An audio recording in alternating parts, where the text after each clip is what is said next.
Une personne a trouvé les anges et commence à nier cela. ariko niko badasoma Bibiliya Mais c'est parce qu'ils ne lisent pas la Bible. cyangwa barayisoma ntibayumve Ou alors ils lisent la Bible et ne sait pas comprendre. cyangwa barayisoma ntibayizere Ou ntibizere ibyo ivuga. ils lisent la Bible et ne croient pas ce que la Bible dit. Iyo umuntu avuze ngo yahuye na dayimoni, Quand une personne dit qu'il a rencontré un démon, abantu barabyemera nta n'ujya ushidikanya rwose. les gens l'acceptent, il y a personne qui a des doutes. Ariko se dayimoni ninde?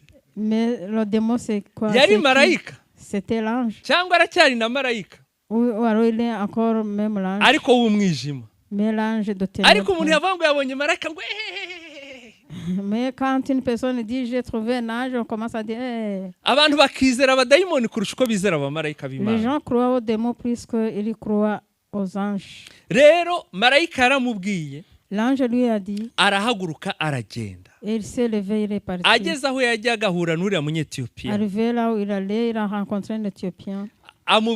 amusobanurira ibyo yari ari gusoma. Et il lui a expliqué ce qu'il était en train Ariko de mbere lire. yuko amwegera umwuka wera noneho aramubwira ngo musange. Mais avant de rapprocher, le Saint-Esprit lui a dit, va vers lui. Yarahageze umwuka wera aramubwira ngo sanga ririya gare. Quand il est arrivé là-bas, le Saint-Esprit lui a dit, approche cette char. Rero abamarayika baracyakora. Les anges sont Hallelujah. encore en œuvre. Nibyo Imana yakoze mu buzima bw'umugaragu wayo Kavamahanga. C'est ce que Dieu a fait dans la vie de son serviteur Kavama. Atubwira ukuntu abona abamarayika. Il nous a parlé de comment il voit les anges. Rero nta muntu n'umwe bigomba gutera ubwoba. Ça ne doit faire personne. Ahubwo Ça ne bigomba doit faire peur à personne. ahubwo bigomba kudukomeza Mais muri ça uru doit nzira. nous Hallelujah. affermir dans Hallelujah. ce chemin. Abamarayika Imana iracyabakoresha. Dieu continue à utiliser les anges. Kandi Kavamahanga ni ikimenyetso kizima yuko abamarayika bagikora. Et Kavamanga est un signe vivant qui montre que les anges travaillent encore. Reka rero duhaguruke dusenge Imana Nous venons et prions Dieu. kugira ngo Imana ijye ikubwira mu buryo bwose, yakoresha umwuka wera, yakoresha abamarayika, wemera inzira zose z'Imana. Pour que Dieu te parle de plusieurs manières, qu'il utilise les anges, qu'il utilise la voix et que tu puisses accepter ces voix. Mana ishobora byose, Dieu tout-puissant. turagushimiye ko ijambo ryawe ari rizima. Merci parce que ta parole est vivante. Uyu Filipo Ce Philippe, yenda ntabwo yarazi uko biza kugenda, peut-être il ne connaissait pas ce qui allait se passer, ariko icyo tuzi cyo mais tout ce que nous savons, niko wohereje marayika c'est que wawe, tu as envoyé ton ange et aramuganiriza, lui a parlé. amubwira aho agomba kujya, Il lui a dit où il devait nk'uko aller. GPS igiranga. Comme le GPS montre le Marayika chemin. nawe yaramurangiye, Aussi, l'ange lui a montré le kandi chemin. ibyo marayika yamubwiye Et ntiyamubeshye, ce que l'ange lui a dit ne lui est pas menti. kuko yarahageze abona uwo yagomba Parce kubwira que quand il ubutumwa. est arrivé là-bas, il a vu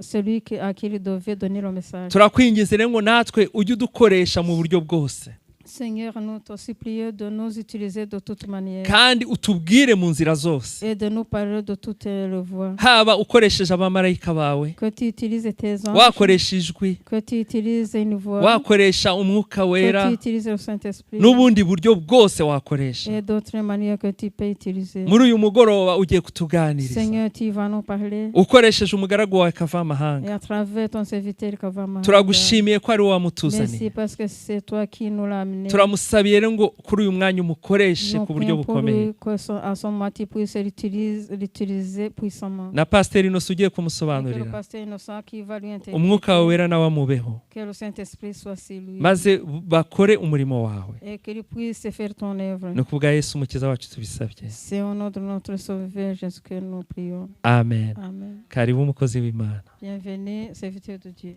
Vugana nanjye, vugana nanjye, vugana n'umutima wanjye, vugana nanjye, vugana nanjye, vugana n'umutima wanjye. Haleluya. Ye dushimiye Imana itwemereye guterana kuri uyu mugoroba. Nous bénissons Dieu qui accepte de nous réunir ce soir. Mu materaniro iyo tuyateraniyemo tuyaboneramo ibihe byiza. Quand nous nous réunissons, nous avons des bons moments. Mu nshingano Yesu yasigiye abigishwa yabasigiyemo no guterana. Et parmi les responsabilités que Jésus a laissées à ses disciples, il y a aussi la réunion. Pasiteri arakoze kutwigisha amagambo meza cyane. Merci, pasteur, qui vient de nous prêcher des bonnes paroles. Iwacu bajyaga bateka ibiryo byiza hanyuma tukabacunga tugakora mu nkono. Chez nous, on préparait des bons repas et on les surveillait et on allait piquer dans la marmite. Mbigereranya na pasiteri yari kutwigisha adukoreramo ukumva mbese ntatumye bishya. Je compare cela au pasteur quand il nous enseigne, il va prendre un tout petit peu, il n'a pas laissé la marmite cuire. Aya magambo rero atwigishije numvaga yayakomeza. Et les paroles qu'il vient de nous enseigner, moi j'aurais préféré qu'il continue. Cyane nejejwe n'uyu mugabo ngo wavaga i Yerusalemu avuye gusenga. Surtout cette personne qui venait de Jérusalem pour prier, cette personne m'a réjoui. Buriya nubona mwene so afite intege nke mu bihe byo gusenga ntako abatagize. Si tu trouves ton frère ou ta sœur dans la faiblesse de prier, il a tout fait. Iyi nkone ngo yari ivuye gusenga i Yerusalemu iri isoma n'ijambo ry'Imana. L'eunuque venait de prier à Jérusalem et était en train de lire la parole de Dieu. Ariko ibyo yasomaga ngo nta kintu yumvaga. Mais il ne comprenait pas ce qu'il lisait. Kandi yari avuye gusenga. Pourtant, il venait de prier. Ariko ibyo bintu Yesu arabyitegereza. Et Jésus a observé ça. Yumva ko umuntu uvuye i Yerusalemu yakoze urugendo adakwiye gutahira aho. Il a compris qu'une personne qui vient de Jérusalem ne peut pas rentrer les mains vides. Bivuze nk'uko namwe mwaje gusenga mudashobora gutahiraho. Ce qui signifie que vous aussi qui êtes venus prier, vous ne pouvez pas rentrer les mains vides. Uko byagenda kose umuntu wagiye mu iteraniro hari ikintu Imana imupangira. Quoi qu'il en soit, une personne qui a décidé d'aller à l'assemblée, il y a quelque chose que Dieu va lui réserver. Nibwo rero Imana yoherezaga uyu mukozi w'Imana witwa Filipo. C'est ainsi que Dieu a envoyé son serviteur Philippe. Yaragiye ngo aramusanga ati ibintu usoma urabyumva uri kubisobanukirwa. Il est parti, il l'a vu et lui a posé la question de savoir est-ce que ce que tu es en train de lire tu comprends. Undi aramusubiza ati nabimenya gute ntafite ubisobanurira. Et l'autre lui a répondu comment est-ce que je peux le comprendre alors que j'ai personne pour me l'expliquer. Nuko Filipo atangira kumusobanurira. Alors Philippe a commencé à lui expliquer. Uyu mugabo Filipo yari afite impano yo kuguruka. Et Philippe avait un don de voler. Anaza no kumureba yaje agurutse. Quand il est venu le voir, il a volé. Ntabwo yigwaga ajya gutega gari ya moshi. Il n'allait pas attendre le train. Cyangwa ngo ajye gutega indege. Ou bien aller à l'aéroport chercher l'avion. We yaragurukaga. Lui, il volait. Iwacu hari umusaza wagurukaga. Chez nous, il y avait un vieux qui volait. Yakundaga gusenga Imana cyane. Il aimait aussi prier. Akeshi na keshi nibo batwigishije gukorera Imana. La plupart des fois, c'est lui qui nous a enseigné comment servir Dieu. Bakatwigisha ukuntu umurimo w'Imana abantu bawitangira. C'est lui qui nous a enseigné comment nous pouvons nous sacrifier pour l'œuvre de Dieu. Byaba na ngombwa umuntu akawupfiramo. Et si c'est nécessaire, on peut mourir pour l'œuvre de Dieu. Hari umugabo witwa Pawulo. Il y a un homme nommé Paul. Rimwe yagiye kuvuga ubutumwa bwiza. Une fois, il est allé annoncer la bonne nouvelle. Hanyuma abantu baramugambanira baramufata bamutera amabuye bagira ngo yapfuye. Et il y a des gens qui ont comploté contre lui. Ils lui ont jeté des pierres et ils l'ont laissé comme mort. Hanyuma abagiye kuzana umurambo we ngo bawuhingure. Alors ils sont allés chercher son corps pour aller l'enterrer. Babona regutse arababwira ati dukwiye guca mu makuba menshi nimba dushaka ubwami bw'Imana. Alors quand ils sont arrivés, il s'est levé, alors il a dit nous devons passer dans beaucoup de persécutions si nous voulons le royaume de Dieu. Imana ihimbazwe. Que Dieu soit élevé. Muri iyi nzira muri uru rugendo habamo amakuba. Dans son chemin, dans son voyage, il y a des difficultés. Muri uru rugendo habamo gupfusha. Dans ce voyage, on perd les nôtres. Ariko iyo nibutse agatabo k'umugenzi. Mais quand je me rappelle du livre du voyageur, Umukristo atangira urugendo. quand Chrétien a commencé le voyage, abwirijwe n'amubwirizabutumwa bwiza, une fois qu'il a été évangélisé par l'évangéliste, yaramusezeye aramubwira ngo ubwami bw'Imana bukuba imbere iteka. alors il lui a dit au revoir en lui disant que le royaume des cieux soit toujours devant toi. Atangira urugendo, ubwo rero arakomeza aragenda. Il a commencé à voyager, il a continué. Ibyo yibwiraga ko ari umunezero agwa mu isayo gahinda gasaze. Alors il est tombé dans une vallée de grande détresse. Hanyuma rero amaze kugera muri icyo cyobo, Quand il est arrivé dans son grand trou, yahahuriyemo n'ibikomeye cyane. il a rencontré des grands problèmes. Iyo ni imitego igiye itezwe mu nzira, Ça, ce sont les pièges qui sont sur le chemin. ariko umwami aba ari hafi yacu kugira ngo aturengere. Mais le Seigneur est toujours près de nous pour pouvoir nous secourir. Reka duhereze Imana icyubahiro. Donnons gloire à Dieu. Hanyuma rero twasomye amagambo y'Imana bamaze kudusomera muri iki gitabo cy'ibyakozwe n'intumwa. Nous avons lu cette parole de Dieu qui se trouve en Actes des Apôtres. Nahoze ndi gutekereza amagambo turi buganire. J'étais en train de méditer la parole sur laquelle nous allons parler. Nanjye Imana inyobora muri iki gitabo cy'ibyakozwe n'intumwa. Et Dieu m'a dirigé dans ce livre des Actes des Apôtres. Hanyuma n'indirimbo dutangije iteraniro nsanga birahuye neza, ndavuga n'umwuka wera yadufashije.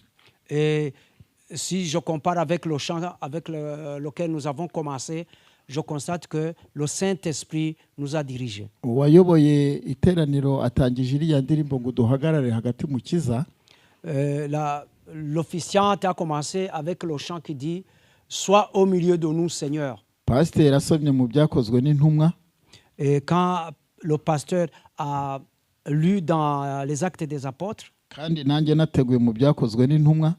pendant que moi aussi j'avais préparé dans les Actes des Apôtres, Nuko ndavuga Imana ni igitangaza. alors je me suis dit Dieu est merveilleux. Ayo magambo yanditswe mu byakozwe n'intumwa igice cya mbere umurongo wa mbere kugera ku wa 12. Ces paroles sont écrites dans les Actes des Apôtres, chapitre 1er, du premier verset au verset 12. Iki gitabo cyitwa ibyakozwe n'intumwa kuko kirimo imirimo yose intumwa zakoze. Ce livre s'appelle les Actes des Apôtres parce que il est, dans ce livre, il y a toutes les œuvres des apôtres. Ni igitabo gikomeye cyane kivuga akantu ku kandi. C'est un livre important qui va parler d'une chose à l'autre. Mbese ubuzima bw'itorero rizajya mu ijuru bukubiye muri iki gitabo. En fait, la vie de l'Église qui partira au ciel est résumée dans ce livre. Umwanditsi w'iki gitabo yitwa Luka, yari umuganga. Celui qui a écrit ce livre, c'est Luc, il était médecin. Ariko iyo usomye inkuru z'iki gitabo uburyo agitangira, mais quand tu lis les Actes des Apôtres, la manière dont il a commencé, ubona bitangaje cyane. c'est vraiment merveilleux. Reka tumanze dusome ayo magambo kugira ngo tuze kuyavugaho twarangije kuyasoma.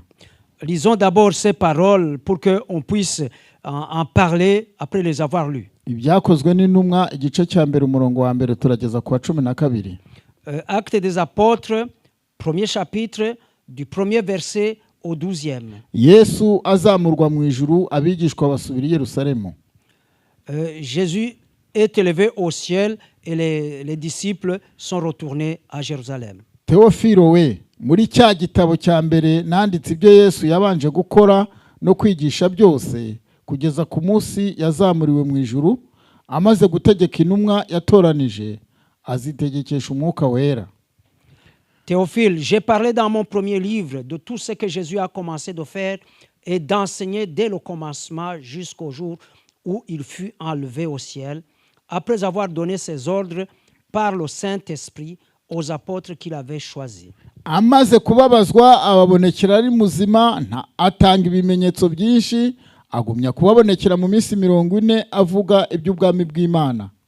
Après qu'il eut souffert, il leur apparut vivant et leur en donna plusieurs preuves, se montrant à eux pendant 40 jours et parlant des choses qui concernent le royaume de Dieu. Nuko abateraniriza hamwe abategeka kutava i Yerusalemu ati, ahubwo murindire ibyo data yasezeranije, ibyo nababwiye, kuko Yohana yabatirishaga amazi ariko mwebweho mu minsi mike muzabatirishwa umwuka wera. Comme il se trouvait avec eux, il leur recommanda de ne pas s'éloigner de Jérusalem, mais d'attendre ce que le Père avait promis, ce que je vous ai annoncé, leur dit-il. Car Jean a baptisé d'eau, mais vous, dans peu de jours, vous serez baptisés du Saint-Esprit. Nuko bamaze guterana baramubaza bati mbese mwami iki nicyo gihe wenda kugaruramo ubwami mu Bisiraheli? Arabasubiza ati si ibyanyu kumenya iby'iminsi cyangwa ibihe data yagennye, ni ubutware bwe wenyine. Alors les apôtres réunis lui demandèrent, Seigneur, est-ce en ce temps que tu rétabliras le royaume d'Israël? Il leur répondit, ce n'est pas à vous de connaître les temps ou les moments que le Père a fixés de sa propre autorité. Umurongo wa 8 usa nk'uhatse iki gitabo. Verset 8 qui résume ce livre. Ngo icyakora muzahabwa imbaraga umwuka wera nabamanukira, kandi muzaba abagabo bo kumpamya i Yerusalemu n'i Yudaya yose n'i Samariya no kugeza ku mpera y'isi. Mais vous recevrez une puissance, le Saint-Esprit survenant sur vous, et vous serez mes témoins à Jérusalem, dans toute la Judée, dans la Samarie et jusqu'aux extrémités de la terre. Amaze kuvuga atyo azamugwa bakimureba, igicu kiramubakingiriza, bakiraramye batumbira mu ijuru. Akigenda abagabo babiri bababonekera bahagaze iruhande rwabo bambaye imyenda yera. Barababaza bati, yemwe bagabo b'i Galileya, niki gitumye muhagaze mureba mu ijuru? Yesu ubakuwemo akazamurwa mu ijuru azaza atyo nk'uko bamubonye ajya mu ijuru. Basubira i Yerusalemu bavuye ku musozi witwa Elayono uri bugufi bw'i Yerusalemu, nk'urugendo rwo kugendwa ku isabato. Amen. Après avoir dit cela, il fut élevé pendant qu'ils le regardaient, et une nuée le déroba à leurs yeux. Et comme ils avaient les regards fixés vers le ciel pendant qu'ils s'en allaient, voici 2 hommes vêtus de blanc leur apparurent et dirent, Hommes galiléens, pourquoi vous arrêtez-vous à regarder au ciel? Ce Jésus qui a été enlevé au ciel du milieu de vous viendra de la même manière que vous l'avez vu allant au ciel. Alors ils retournèrent à Jérusalem, de la montagne appelée des Oliviers, qui est près de Jérusalem, à la distance d'un chemin de sabbat. Amen. Turashimira Imana ku bw'aya magambo Luka yanditse. Nous remercions le Seigneur pour ces paroles que Luc a écrites. Iyo ukurikiranye ibyakozwe muri iki gitabo ubona bitangaje cyane. Si tu suis ce qui a été fait dans ce livre, ce sont des choses merveilleuses. Nababwiye ko uyu mugabo Luka yakoraga akazi k'ubuganga kuko yari yaranabyigiye. Je vous ai déjà dit que cet homme Luc était médecin et il avait étudié ça. Ariko akagira inshuti y'umugabo witwaga Théophile, nawe wari umufite akazi gakomeye. Et il avait un ami qui s'appelait Théophile, lui aussi qui avait un travail important. Bavuga ko yashoboraga kuba yarayoboraga intara cyangwa se commune. On dit que c'était un responsable politique qui gérait une région ou une commune. Yari inshuti ya Luka cyane rero. C'était un grand ami à Luc. Uyu Luka rero yandika ibi ngibi yari nk'amaneko. Luc, quand il a écrit ça, c'était comme un agent de renseignement. Yari umumaneko mwiza, hari abantu baneka nabi bakaneka ibintu bitandukanye ariko bakazagira iherezo ribi.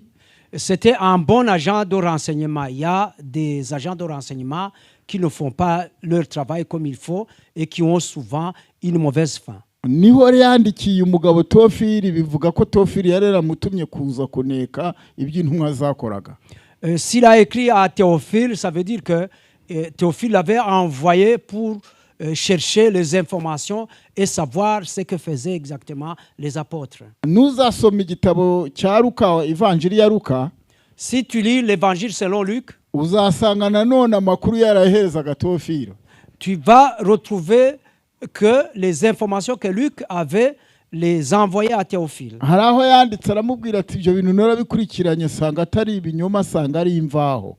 Il y a là où il a écrit ces choses-là, je les ai suivies et j'ai trouvé que cette information est une information véritable. nuko nguko yamwandikiye hanyuma Teofili nawe aza guhindukirira Imana w'umukristo. C'est comme ça qu'il lui a écrit, et Théophile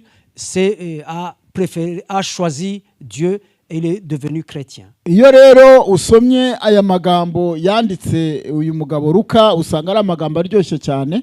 Quand tu lis les paroles écrites par Luc, ce sont vraiment des paroles qui sont succulentes.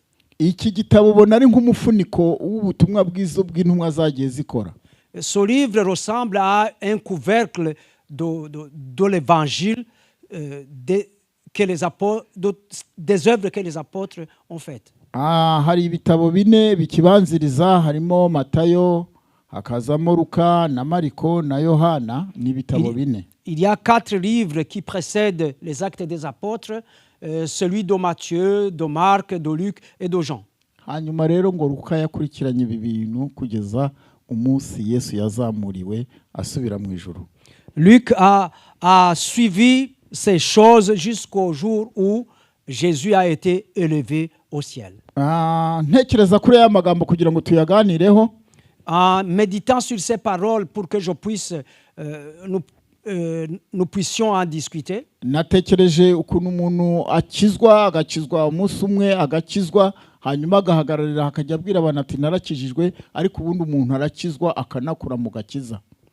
J'ai pensé comment une personne est sauvée et puis il donne son témoignage, mais en même temps une personne sauvée il doit grandir dans le salut. Hanyuma rero muri iki gitabo kivuga ukuntu Yesu ngo yamanje kubabazwa, kivuga ukuntu yakoreye Imana, kikavuga ukuntu Kristo yitanze hagahura n'imibabaro itandukanye, hanyuma igihe cyagera akadupfira, yamara kudupfira akazuka. Muri uku kuzuka kwe hari iteraniro yakoresheje, navuga ko ari iteraniro rya nyuma. Il est dit dans ce livre comment Jésus est venu, comment Jésus a sauvé, comment Jésus est mort, et comment il a vécu. Et puis, on a cette dernière réunion qu'il a faite. Hanyuma Yesu amaze kuzuka ngo yagumije kujya abonekera abigishwa be mu minsi 40 bakamubona aha, ejo bakamubona aha. Et après la résurrection de Jésus, Jésus a commencé à apparaître à ses apôtres qui le voyaient ici, qui le voyaient là-bas. Hanyuma agiye kubakomeza ngo abakomeresha umwuka wera. Pour les fortifier, il les a fortifiés par le Saint-Esprit. Pasteur yakoze kuvuga ku bintu by'abamarayika n'iby'abadayimoni. Merci au pasteur qui a parlé à propos des anges et à propos des démons. Il pensait qu'il priait Dieu. Hanyuma baza kumujyana ahantu mu mahugurwa. Alors on l'a amené quelque part pour l'exhorter. Twabonye ibintu bikomeye muri uru rugendo. Nous avons vu des choses merveilleuses dans ce voyage. Hari muri 87. C'était en 1987. Hanyuma aho hantu yagiye mu mahugurwa yarazi ko agiye guhugurirwa ibintu by'Imana. Là où elle est allée faire les études de recyclage, elle pensait que c'était des choses concernant Dieu. Ahantu babajyanaga umuntu wabohaguraga yari afite akamodokari k'agasuzu gashushanyijeho inzoka mu rubavu. La personne qui les exhortait, il avait une voiture sur laquelle, à son côté, il y avait une image de serpent. Ariko mu rugo iwabo babaga mu rugo badahuje amatorero, bari ngo yari afite mukuru we badahuje itorero. Dans la famille, il ne fréquentait pas la même église. Son grand frère avait une autre église. N'imisengere yabo yari itandukanye. Et leur façon de prier était différente. Hanyuma agiye muri ayo mahugurwa ngo batondaga umurongo bakinjira aho umugabo yakoreraga. Quand il est allé dans ces séminaires, ils sont allés là où travaillait cet homme. Hanyuma ukinjira bari bafite itegeko rivuga ngo umuntu niyinjira ayinjire agende nagera amahita ahumiriza ariko yasame. Ils avaient une règle quand on entrait dans cette église, il fallait fermer les yeux et après avoir fermé les yeux, il fallait ouvrir la bouche. Ariko we yisha amategeko yinjiramo atahumirije. Mais elle est rentrée, n'a pas obéi aux règles, elle n'a pas fermé les yeux. noneho amaze kwinjira uwabahuguraga yari umugabo agahinduka ikiyoka. Alors, quand elle est entrée, la personne qui donnait les enseignements, c'était un homme, mais il se transformait en serpent. Icyo gihe habaye intambara ikomeye nabaga muri uwo mujyi aho ibyo bintu byabereye. Et à ce moment-là, il y a eu vraiment une grande bataille, des grands combats, parce que moi-même, j'habitais la même ville où ça s'est passé. We yinjiye areba uhinduka ikiyoka agira ngo arahumirije, noneho ahindutse ikiyoka undi aravuga ati mu izina rya Yesu. Alors, quand elle est entrée, elle a vu cette personne qui devait se changer en serpent. Et le moment où il s'est transformé en serpent, elle a dit au nom de Jésus. Icyahindutse ikiyoka kitangira kwigaragura hafi aho. Donc, ce qui est devenu serpent, il a commencé à tourner à cet endroit-là. Nuko umukobwa asohoka yirukanka. Et la fille est sortie en courant. Hanyuma ahita amenya ko izina rya Yesu nubwo atarivugaga rifite imbaraga. Alors, elle a compris que le nom de Jésus est puissant, même si elle ne le disait pas. Naratangaye cyane icyo gihe imihanda yose barayifunze ngo bamushakishe ahanyuze kugira ngo bamwambure ubuzima. J'étais vraiment dans l'étonnement parce qu'à ce moment-là, on a fermé toutes les routes en la cherchant pour pouvoir la tuer. Muri uwo mwaka wa 87 En 87, nawubonyemo ibindi bintu bitangaje. j'ai vu d'autres choses étonnantes. Hari umugabo bitaga ngo ni Pacha. Il y a un homme nommé Pacha yakundaga gukora ibintu by'ubumaji qui faisait souvent des magies. Hanyuma aza kujya ahantu bitaga mu Gakinjiro iwacu mu Rwanda. Et il est allé à un endroit qu'on appelle Gakinjiro chez nous au Rwanda. Yararikaga abantu tugatanga amafaranga tugiye kureba ubwo bumaji bwe. Il invitait les gens qui, moyennant paiement, il leur montrait la magie. Haza kumanuka abakristo basengeraga mu itorero rya ADEPR mu Gakinjiro. Alors, les chrétiens qui priaient dans l'église ADEPR à Gakinjiro sont venus. Noneho nabo baragenda bari bafashe ibihe byo gusenga.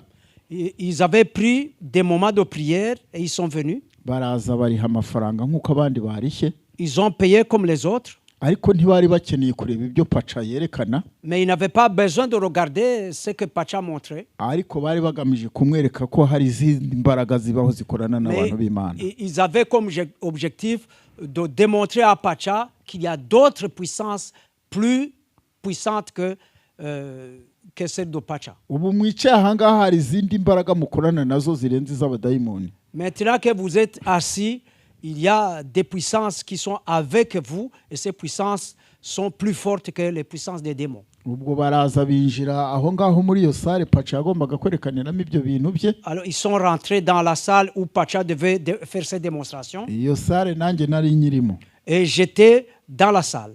Hanyuma atangiye gukora iby'ubukonikoni bwe. Et quand il a commencé à faire sa magie, abo bakristo bari muri aho ngaho muri iyo salle bicecekeye. Les chrétiens qui étaient dans la salle étaient calmes. Bari bafite ibihe byo gusenga.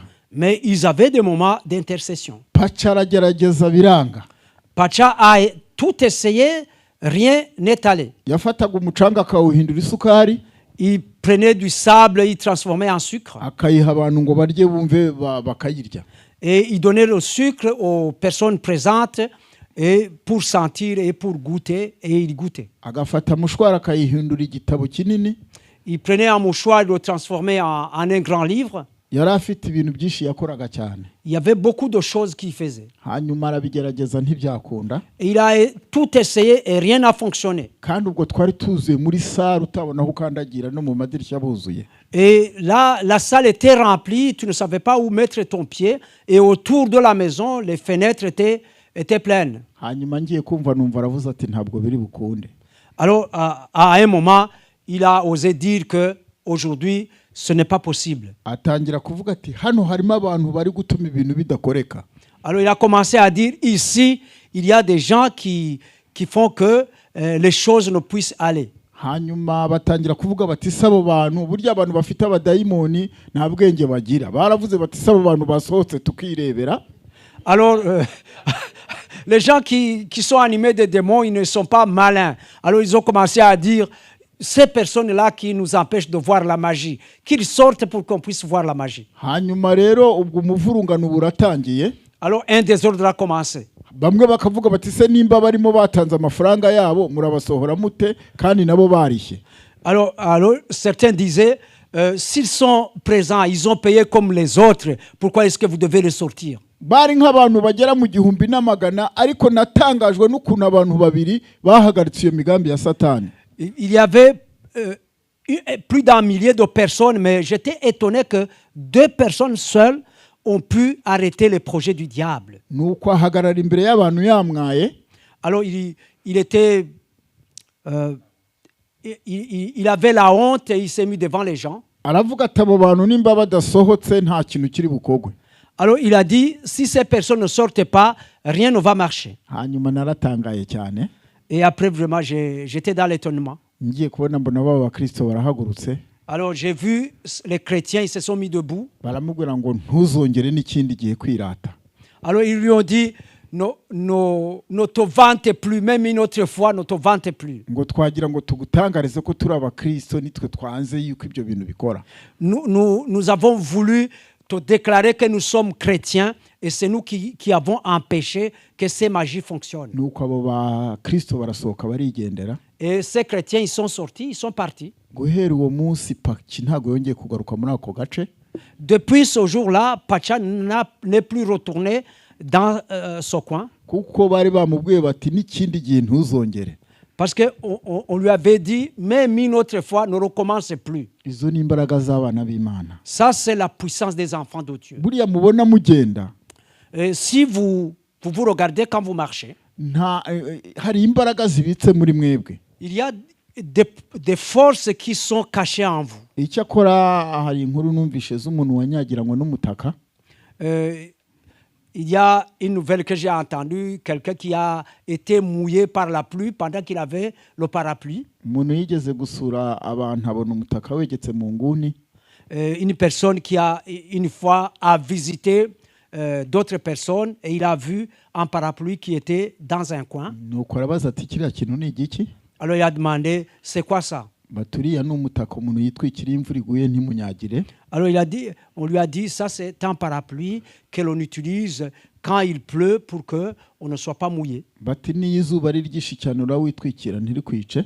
Même quand il y a beaucoup de soleil, tu peux l'utiliser et tu es dans l'ombre. Yumva ni igikoresho cyiza cyane. Et il a compris que c'était un bon outil. Nuko arababwira ati nimumpe ngutware mbasigira amafaranga mwawuguze namwe muzagura undi.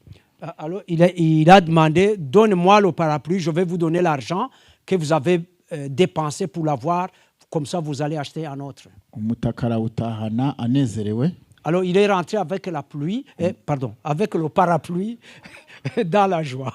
Umutaka awutahana atazi uko bawufungura. Alors il est rentré avec le parapluie, mais il ne savait pas comment l'ouvrir. Bukeye imvura iguye arawufata awutunga mu kirere. Alors un jour, quand il a plu, il a pris le parapluie et il a dirigé vers le ciel. Imvura itangira kumuhondagura. Alors il a commencé à pleuvoir. Aravuga ati aba bantu n'abagome bandiriye amafaranga y'ubusa. Alors il a dit, ces personnes-là, ils sont vraiment très méchantes parce que ils ont pris mon argent pour rien. Akawutambika ku mutwe we agira ngo ukora utambitse. Alors il l'inclinait sur sa tête. Il pensait que c'est comme ça qu'il fonctionnait. Imvura ikange kamunyagira kuko atari yawufunguye. Donc il était toujours mouillé parce qu'il n'avait pas ouvert le parapluie. Bukeye aratekereza ati ushobora kuba udakorana n'imvura ahubwo ukorana n'izuba. Une autre fois, il a pensé peut-être ce parapluie fonctionne avec le soleil, ne fonctionne pas avec la pluie. Nanone izuba rivuye awutunga mu kirere atawufunguye. Et encore une fois, quand il y a eu beaucoup de soleil, il a dirigé le parapluie vers le soleil sans l'ouvrir. Nabwo izuba riramwica. Et alors le soleil l'a accablé. Aza gutaha afite uburakari cyane awushyira benewo. Alors il est rentré avec colère et il est retourné remettre le parapluie aux anciens propriétaires. Nuko arababwira ati ntabwo nari nzi ko muri abanyakinyoma bageze aha. Alors il a dit, je ne pensais pas que vous pouviez être menteur jusque-là. Ati ibyo mwambwiye byose imvura yaranyagiye n'izuba riranyica. tout ce que vous m'avez raconté, la pluie, j'ai été mouillé par la pluie, j'ai été accablé par le soleil. nuko nabo birabatangaza Et eux aussi, ils étaient dans l'étonnement. nibwo bamubwiraga bati uzane barawufungura abona ubaye intara. Alors, ils lui ont dit, donnez-nous le parapluie. Alors, ils l'ont ouvert. Et quand ils l'ont ouvert, il est devenu un... donc, il pouvait protéger contre le soleil et la pluie. hanyuma abona ubaye mugari Et il a vu que ça devenait grand. ati ntabwo nari nzi ko bawufungura gutya nabahemukiye. Alors, il a dit, je ne savais pas qu'on devait l'ouvrir comme ça. Excusez-moi. yanyagiranywe n'umutaka. Il a été mouillé, pourtant il avait le parapluie. ibyo bigereranywa n'ijambo ry'Imana rifite imbaraga. Ça, c'est comparable à la parole de Dieu qui est puissante. ukuntu abantu banyagiranwa naryo. Comment, la manière dont les gens sont mouillés alors qu'ils ont la parole de Dieu. abadayimoni bakabihererana kandi tubafiteho ubutware. Les démons les attaquent et il est vain. Pourtant, on a l'autorité sur les démons. hari umukobwa umwe wagiye kwiga mu kigo cy'abihaye Imana. Une fille est allée étudier dans une école des sœurs. ageze yahurirayo n'abadayimoni baramufata. Arrivé là-bas, les démons l'ont attaqué. baramuvuza ibyo kumuvura biranga. On a essayé de la soigner et ça n'a pas fonctionné. baza kumubwira bati nta handi ugomba gukirira ni mu bana mu barokore. Alors on lui a dit, tu ne peux avoir de salut que si tu te diriges vers les sauvés. kubera ko yari akunze idini rye rero. Et comme il aimait sa religion, ibyaranze biranga pe. ça n'a pas fonctionné. afatwa n'imyuka mibi yo kwiyanduza. Il a été pris par les mauvais esprits de se salir. aho kugira ngo ajye kuri toilette yabirangirizaga aho ahagaze. Au lieu d'aller à la toilette, il faisait sa toilette là où elle était. cyari ikibazo gikomeye cyane. C'était vraiment un grand problème. hanyuma bibayobeye nibwo badutumagaho tujya kumusengera. Alors quand ça devenait de plus en plus grave, on nous a invités pour venir prier pour elle. hanyuma urusengero twamusengeragamo twicayemo tukumva kambambi abantu bambaye kambambiri bari gutambuka mu rusengero kandi nta muntu tubona. Alors dans l'église où nous étions, on sentait la présence des personnes qui marchaient avec les babouches, mais on ne voyait pas ces personnes. hanyuma tugize ngo turasenga Imana baratubwira ngo ni 3,000,000. Alors quand on a prié le Seigneur, ils nous ont dit qu'ils étaient au nombre de 3 millions. ngo bari abadayimoni 3,000,000 bamurimo. Donc elle avait 3 millions de démons. yaje kutubwira ngo agiye kudusurira mu rusengero.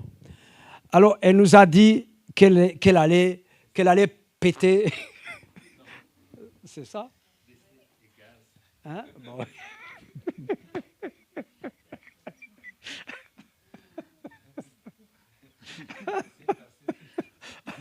En bon français, laissez passer ces gaz. hanyuma twumva urusengero rwose ruranutse. Et nous avons, il y a une mauvaise odeur dans toute l'église. tugerageje guhungira mu ishyamba ryari hafi aho dusanga n'ishyamba naryo riri kunuka. Alors quand on a fui vers une forêt qui était dans les environs, il y avait la même odeur dans la forêt. yari afite imbaraga zikomeye ngo 3,000,000 z'abadayimoni. Il avait vraiment une puissance de 3 millions de démons. twamusengeye amezi 3. Nous avons prié pour elle pendant 3 mois. bakajya bagenda bamuvamo bake bakeya.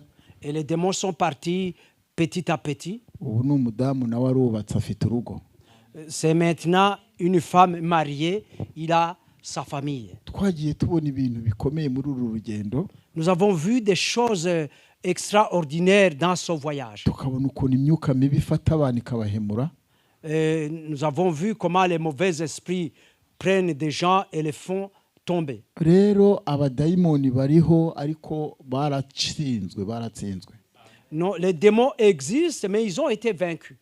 twebwe rero iyo tubonye nk'abantu bafite abadayimoni iwacu iyo. Chez nous, quand nous voyons des personnes qui qui sont possédés par les démons. abantu basenga twarabwiranaga ngo habonetse ikiraka. Alors nous, les intercesseurs, on s'appelait pour dire, écoutez, il y a ici un job. Nimba hariho ikintu kiryoha no gusengera umurwayi ukabona akize. S'il y a une chose qui est bien, qui est merveilleuse, c'est de prier pour un malade et qu'il est guéri. Ibyo bintu binezeza itorero Et ça réjouit l'Église bigasubizamwo abantu mu imbaraga. et ça redonne la force aux chrétiens. Nahangaha rero iyo mirimo nashatse kuvuga ku mirimo y'umwuka wera, itorero rikeneye umwuka wera. Je voudrais ici parler des œuvres du Saint-Esprit. L'Église a besoin du Saint-Esprit. Muri iyi minsi rero turi kubona abantu bari mu itorero tukagira ngo n'abakristo. Ces derniers temps, nous voyons des personnes qui sont dans l'Église et nous croyons que ce sont des personnes de Christ. Ariko wakwitegereza ingeso zabo ukabona ni amacumbi y'abadayimoni. Mais quand tu vois leurs œuvres, quand tu vois leurs habitudes, ce sont des demeures des démons. Ukabona abadayimoni babacumbitsemo. Et tu vois que les démons demeurent en eux. Niho uzajya kubona ukabona abantu bari kwangana mu rusengero. C'est ainsi que tu verras des gens qui se haïssent dans l'église. Abandi bakagambanirana. D'autres qui se trahissent. Abandi umwe akavuga ati iyo mubonye mu rusengero n'intebe yico sinahicara. D'autres disent, quand je le vois dans l'église, je ne voudrais pas m'asseoir sur la chaise qu'il a utilisée. Undi akavuga ati uriya umwana wanjye sinamumushyingira. Un autre qui dit, celui-là, je ne peux pas lui donner, je ne peux pas marier mon enfant chez lui. Undi akavuga ati inzu yanjye sinayigurisha nawe. Un autre qui dit, ma maison, je ne peux pas la vendre à lui. Abantu ari amacumbi y'abadayimoni.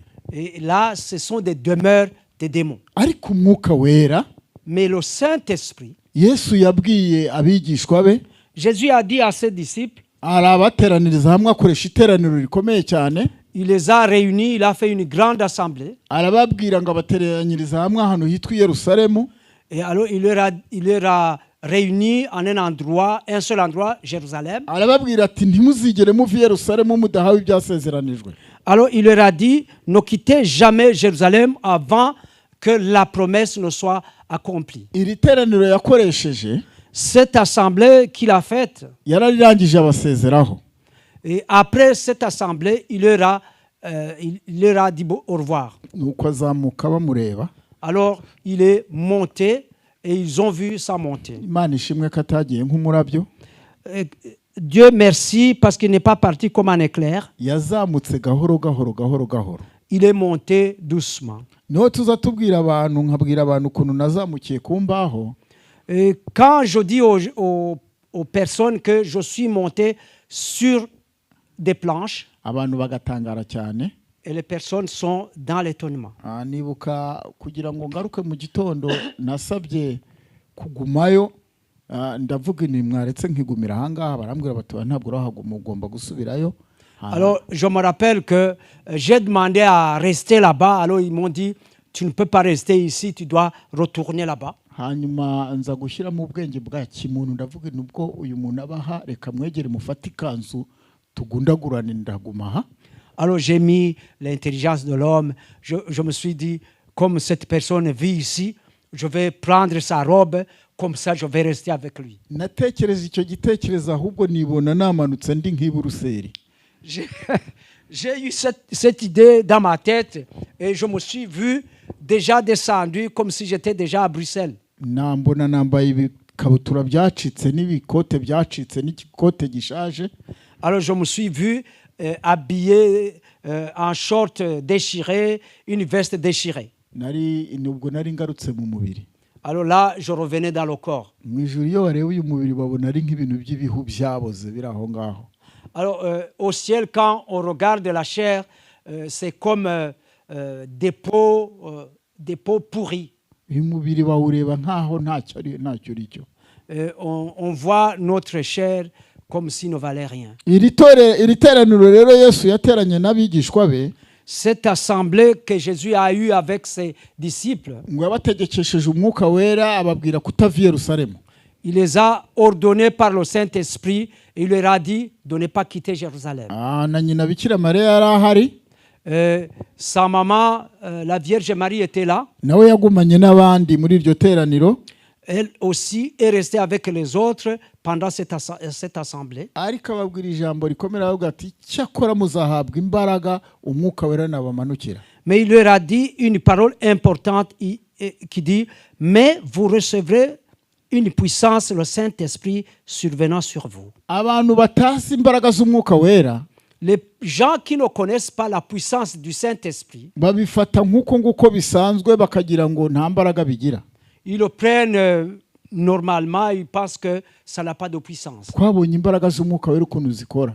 Nous avons vu la puissance du Saint-Esprit, comment ça fonctionne. Umwuka wera niwo wemeza abantu ibyaha. C'est le Saint-Esprit qui prouve aux personnes leurs péchés. Umwuka wera niwo uyobora abantu.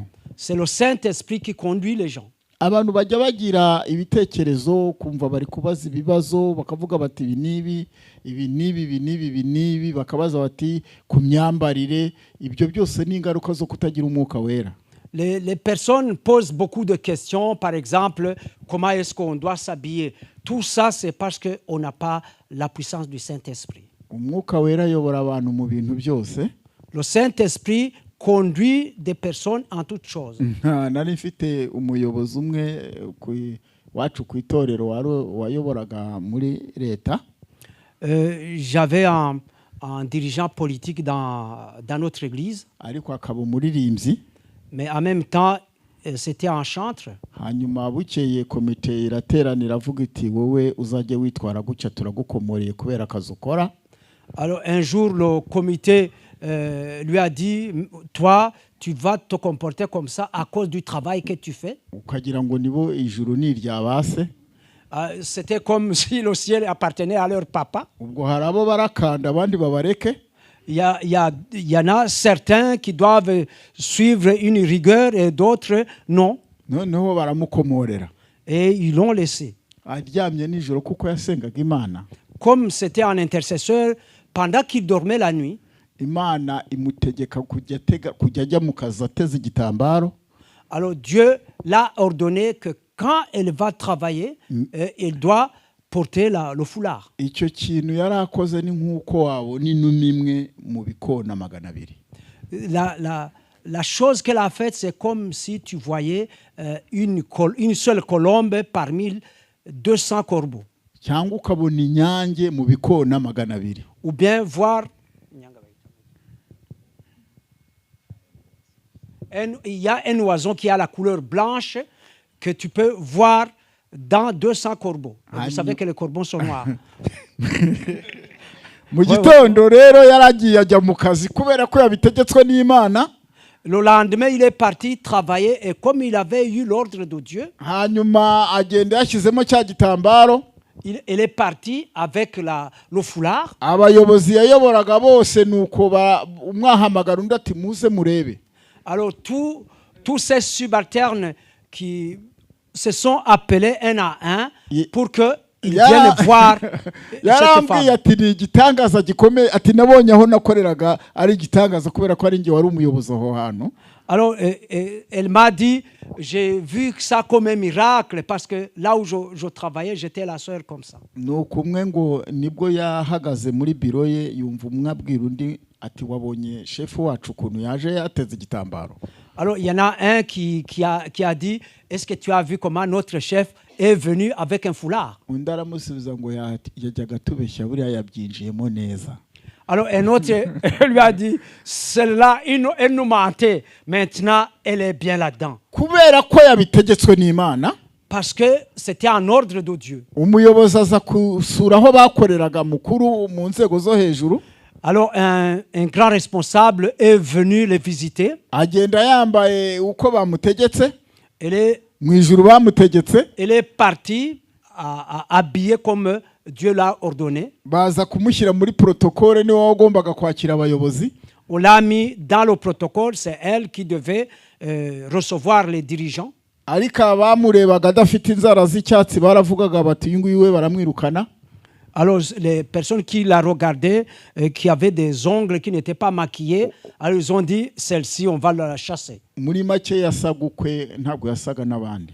En quelques mots, il avait sa ressemblance propre, il ne ressemblait pas aux autres. hanyuma rero ikintu cyanejeje cyane kuri uwo munsi, Alors, une chose qui m'a beaucoup réjoui ce jour, umuyobozi ngo wari wabasuye mukuru yafashe ijambo aravuga ati turashimira Imana ko umuntu mwashinze protokole ahwanye n'imico yacu igendanye n'uko duteye.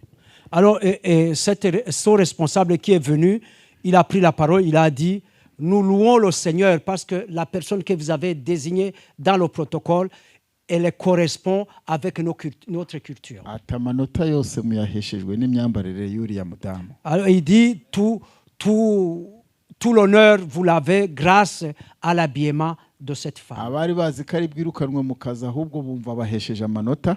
Alors ceux qui pensaient qu'elle allait être renvoyée, alors ils ont compris que grâce à elle, ils ont eu des galops. Bukiye mu gitondo cyaho rero, Et le lendemain matin, abakozi bose bashaka kuza bambaye nk'uko yari yambaye.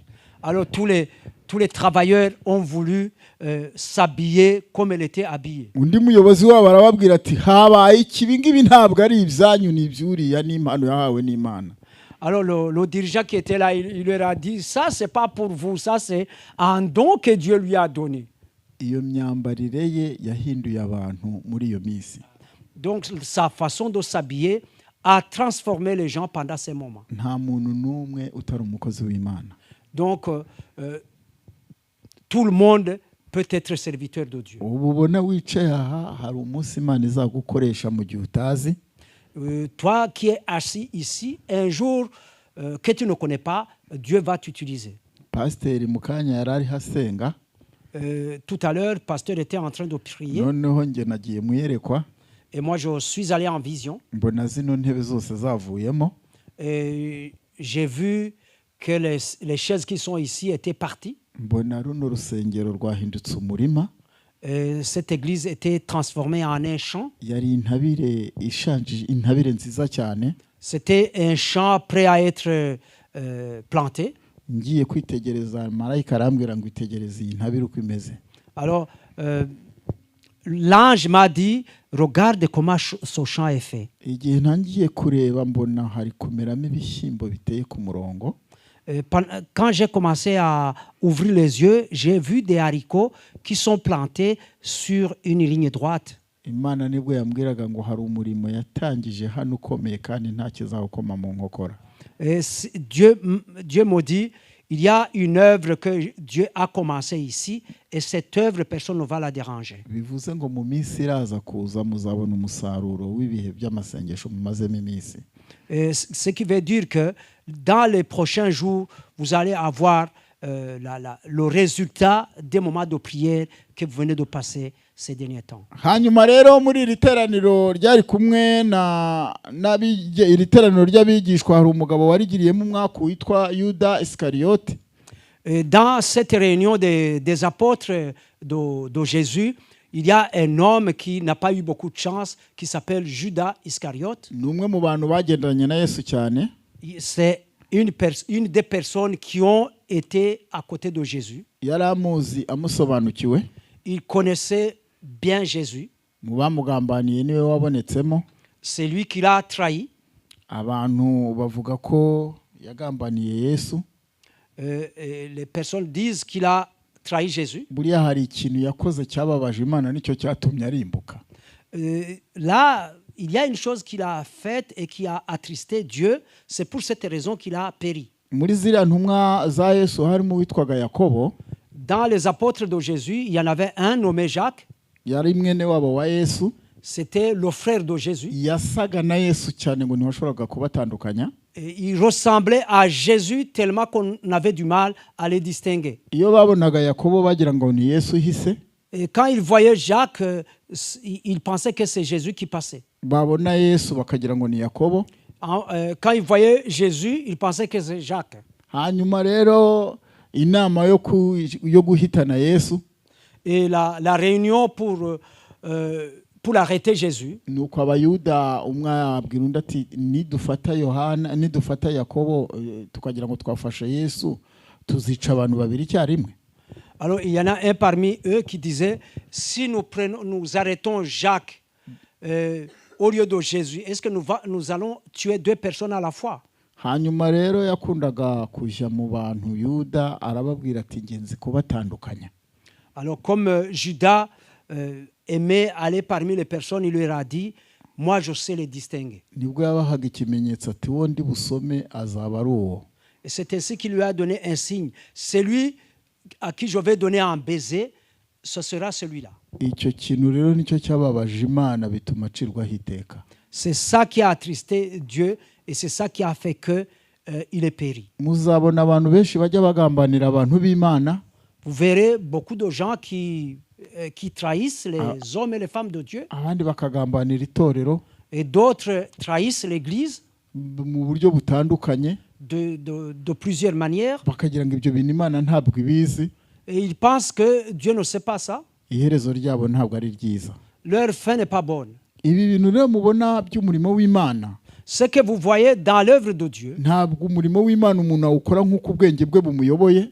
on ne fait pas l'œuvre de Dieu étant dirigé par son intelligence. hariho imbaraga z'umwuka wera zigomba kutuyobora mu murimo w'Imana, Il y a la puissance du Saint-Esprit qui doit nous diriger dans l'œuvre de Dieu, zikatuyobora mu byo turya, et qui doit nous diriger à travers ce que nous mangeons, zikatuyobora mu byo tunywa.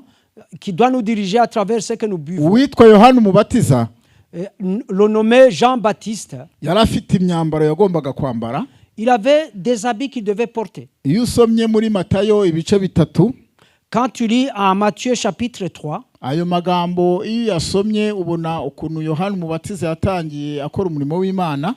et si tu lis ces paroles, tu vois comment Jean-Baptiste a commencé en faisant l'œuvre de Dieu. muri make Yohana Umubatiza niwe watanze igishushanyo mbonera cy'itorero uko rizajya ryitwara.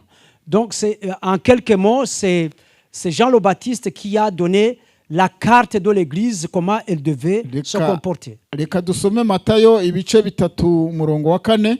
Lisons Matthieu chapitre 3, verset 4. Yohana uwo yari yambaye umwambaro w'ubwoya bw'ingamiya abukenyeje umushumi. Jean avait un vêtement de poil de chameau et une ceinture de cuir autour des reins. ibyo kurya bye byari inzige n'ubuki bw'ubuhura. Il se nourrissait de sauterelles et de miel sauvage. hano haravugwamo imyambaro n'ibiribwa.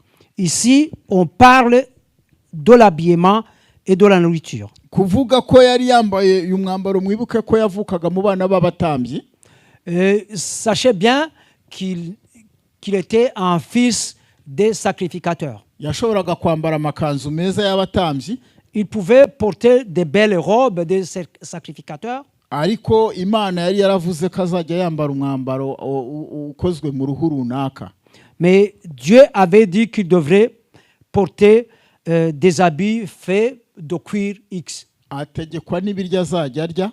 Il avait été ordonné aussi pour manger une certaine nourriture. ibintu byose bigira amategeko. Et toutes les choses étaient des ordres. agakiza rero iyo umuntu akijijwe, Quand quelqu'un est sauvé, arakizwa agakizwa guhera ku biribwa il est sauvé à partir de la nourriture. no mu myambaro, agakiza karagenda kakinjiramo. Même dans son habillement, le salut entre là-dedans. ntabwo muragera ahantu ngo wambare imyenda wumva ijwi rikubwira ngo genda ukuremo iyo myenda, sishaka ko ari ujyana guterana. Est-ce que vous n'êtes pas encore arrivé à un moment où tu portes des habits et tu entends une voix qui te dit « Enlève ces habits, tu ne peux pas aller à l'église avec tels habits. ukayivanamo ukajya kwambara iyindi. » Et tu enlèves ces habits et tu portes d'autres habits. umwuka wera aratuyobora ahantu hose. Le Saint-Esprit nous dirige en toutes choses. ariko muri iyi minsi abantu bakeneye imitiba yuzuyemo ibishyimbo byamunzwe. Mais pour le moment, les gens ont besoin des greniers pleins des haricots pourris. rero mu itorero ry'Imana Dans l'église de Dieu, hari ibintu dukwiriye kurebaho. il y a des choses auxquelles nous devons faire attention. ntabwo ari ukuvuga ngo umuntu azi gusenga gusa. Ce n'est pas seulement dire qu'on sait prier. ijambo ry'Imana hano uko rivuga muri Matayo, La parole de Dieu dit ici en Matthieu, umurongo turahera ku murongo wa 9, en commençant par le verset 9, cyangwa se wenda reka duhere ku wa 8. ou bien commençons par le verset 8. nuko mwera imbuto zikwiriye abihannye, Produisez donc du fruit digne de la repentance ntimukibwire ngo dufite aburahamu nawe n'isogokuruza et ne prétendez pas dire en vous-même, nous avons Abraham pour père. ndababwira yuko imana ibasha guhindura aburahamu abana muri aya mabuye Car je vous déclare que de ces pierres-ci, Dieu peut susciter des enfants d'Abraham. ndetse ubu intore zigezwe ku bishyitsi by'ibiti. Déjà, la cognée est mise à la racine des arbres. iri ni ijambo rikomeye ngiye kuvuga Ça, c'est une parole importante que je vais dire. ngo ni uko igiti cyose kitera imbuto nziza kiracibwa kijugunywe mu muriro. Tout arbre, donc, qui ne produit pas de bons fruits sera coupé et jeté au feu. iki giti gishobora kuba ari mwarimu kavamahanga. Cet arbre peut être l'évangéliste Kavamahanga. iki giti gishobora kuba ari pasiteri runaka. Cet arbre peut être le pasteur X. iki giti gishobora kuba ari umudiyakoni runaka. Cet arbre peut être un certain diacre. iki giti gishobora kuba ari umuyobozi w'idini rinini rigari. Et cet arbre peut être un dirigeant d'une grande religion. yohana yatangaje itangazo ngo icyo giti icyo ari cyo cyose nikitera imbuto kizacibwa kijye mu muriro. Alors, Jean a déclaré que tout arbre qui ne produit pas de fruits, quel qu'il soit, sera coupé et jeté au feu. hari abantu bigisha abantu rero bakabayobya. Il y a des personnes qui enseignent des faux enseignements. nigeze kuhura n'umupasiteri numva ari kwigisha arababwira ngo icyangombwa ngo ni mu mutima. J'ai déjà rencontré un pasteur qui disait ce qui est important, c'est ce qui se trouve dans le cœur, imbuto zo mu mutima. les fruits du cœur. hanyuma nanjye nza kumubaza ikibazo ndamubaza ese pasiteri mu biti byose wabonye byera imbuto ni ikihe bamanza gusatura imbuto bakazikuramo imbere. Alors, j'ai posé la question au pasteur, les arbres que tu as déjà vus, quel est l'arbre qu'on doit d'abord couper à l'intérieur et on a les fruits de l'intérieur. ibiti byose imbuto zera zinagana inyuma. Donc tous les arbres fruitiers, leurs fruits se trouvent à l'extérieur de l'arbre. yesu baramubajije baramubwira ati hari amasega aryana azinjira hagati muri mwe. On a posé la question à Jésus, les loups, est-ce qu'il y a des loups qui entreront en vous? ati bazafatikanya namwe mu gusenga. Ils seront avec vous en train d'intercéder. muzafatikanya mu makorari muririmbane. Vous allez chanter ensemble. ba pastor baze nabo baba abapasitori mukorana amanama. Les pasteurs aussi, ils viendront, vous ferez avec eux des réunions. abigishwa baravuga bati si ubwo ko bizaba bidukomereye tuzababwirwa n'iki. Alors les disciples ont dit, mais là, ça sera difficile. Comment est-ce qu'on va les reconnaître? nuko yesu arababwira ati muzabamenyera ku mbuto zabo. Et Jésus leur a dit, vous les reconnaîtrez par leurs fruits. muzabona abantu b'abahanuzi bahanura ariko imbuto zabo zikaba mbi. Vous verrez des prophètes qui prophétisent, mais qui ont des mauvais fruits. na satani yateye itorero. Même le diable, quand il attaque l'église, cyangwa se agatera abakozi b'imana. ou bien quand il attaque les serviteurs de iyo Dieu, asenya abashaka kugira ngo asenye imbuto zabo. quand il les détruit, il veut détruire leurs fruits. ibintu byose akora agira ngo imbuto zikureho abantu bavuge ngo dore dore dore dore. Tout ce qu'il fait, c'est de pouvoir supprimer leurs fruits pour que les gens disent, vous avez vu, vous avez vu. iyo hagize umuntu umwe Quand il y a une personne ukora nk'ikintu kidakwiriye mu itorero, qui fait une chose qu'on ne fait pas dans l'église, abanyamahanga bakabimenya, quand les païens le savent, iryo torero mu gihugu cyose bavuga ko ariko rimeze. alors dans tout le pays, on dira que l'église, c'est comme ça que cette église est. niyo mpamvu ngo buri muntu wese ari ijisho rya mugenzi we. C'est ainsi que chaque personne, c'est l'œil de son frère ou de sa sœur. imana ijya idufasha duhe urukundo rwo gukundana. Que Dieu nous aide pour nous donner l'amour. umwuka wera rero ni igitangaza. Le Saint-Esprit est un miracle. iyo umwuka wera amaze kuva mu bantu, Quand le Saint-Esprit quitte les personnes, abantu batangira kwigira ibyigenge. et les gens deviennent deviennent des rebelles. bagatangira kwiyobora uko bishakiye. Et ils commencent à se conduire comme ils veulent. bagakora uko bumva. Et ils font comme ils le sentent. Bibiri iravuga ngo ibyo urabikora nka kwihorera ukibwira ko mpanya nawe. La Bible dit, tu fais tout cela et tu penses que je suis comme toi. Ariko abantu bayobowe n'umwuka wera, Mais des personnes dirigées par le Saint-Esprit, umwuka wera iyo ushatse kuyoborera akubwira ati aha siho, quand tu veux te conduire comme tu veux, le Saint-Esprit va te conduire, il va te dire ça c'est pas correct. hari umumama dukunda gusengana iwacu, Et il y a une maman avec laquelle nous intercédons. hari umukobwa yajyaga asenga Imana aza gusubira inyuma ari mu itorero agumamo. Une fille qui intercédait elle aussi, et à un moment il a rétrogradé, mais elle est restée dans l'église. Akambara akajipo kajya kureshya n'iki gitabo. Et elle portait une jupe de la taille de ce livre. Nuko pasiteri aramuhugura aramubwira ati ako kajipo ntabwo gakwiriye umukobwa ungana gutyo. Alors le pasteur l'a exhorté, il lui a dit ce type de jupe n'est pas convenable à une fille de ton âge. Aramubwira ati usitaza abantu. Alors la fille a répondu au pasteur, pasteur, tu deviens une pierre d'achoppement. Asubiza, C'est le pasteur qui lui a dit, tu es une pierre d'achoppement. aramusubiza ngo nimba ndi igisitaza iryo buye uzarikure tuzarebe. Alors la fille a répondu, si je suis une pierre d'achoppement, enlève cette pierre, on verra. Urumva yari yarangiritse cyane. Vous comprenez qu'elle était vraiment très loin.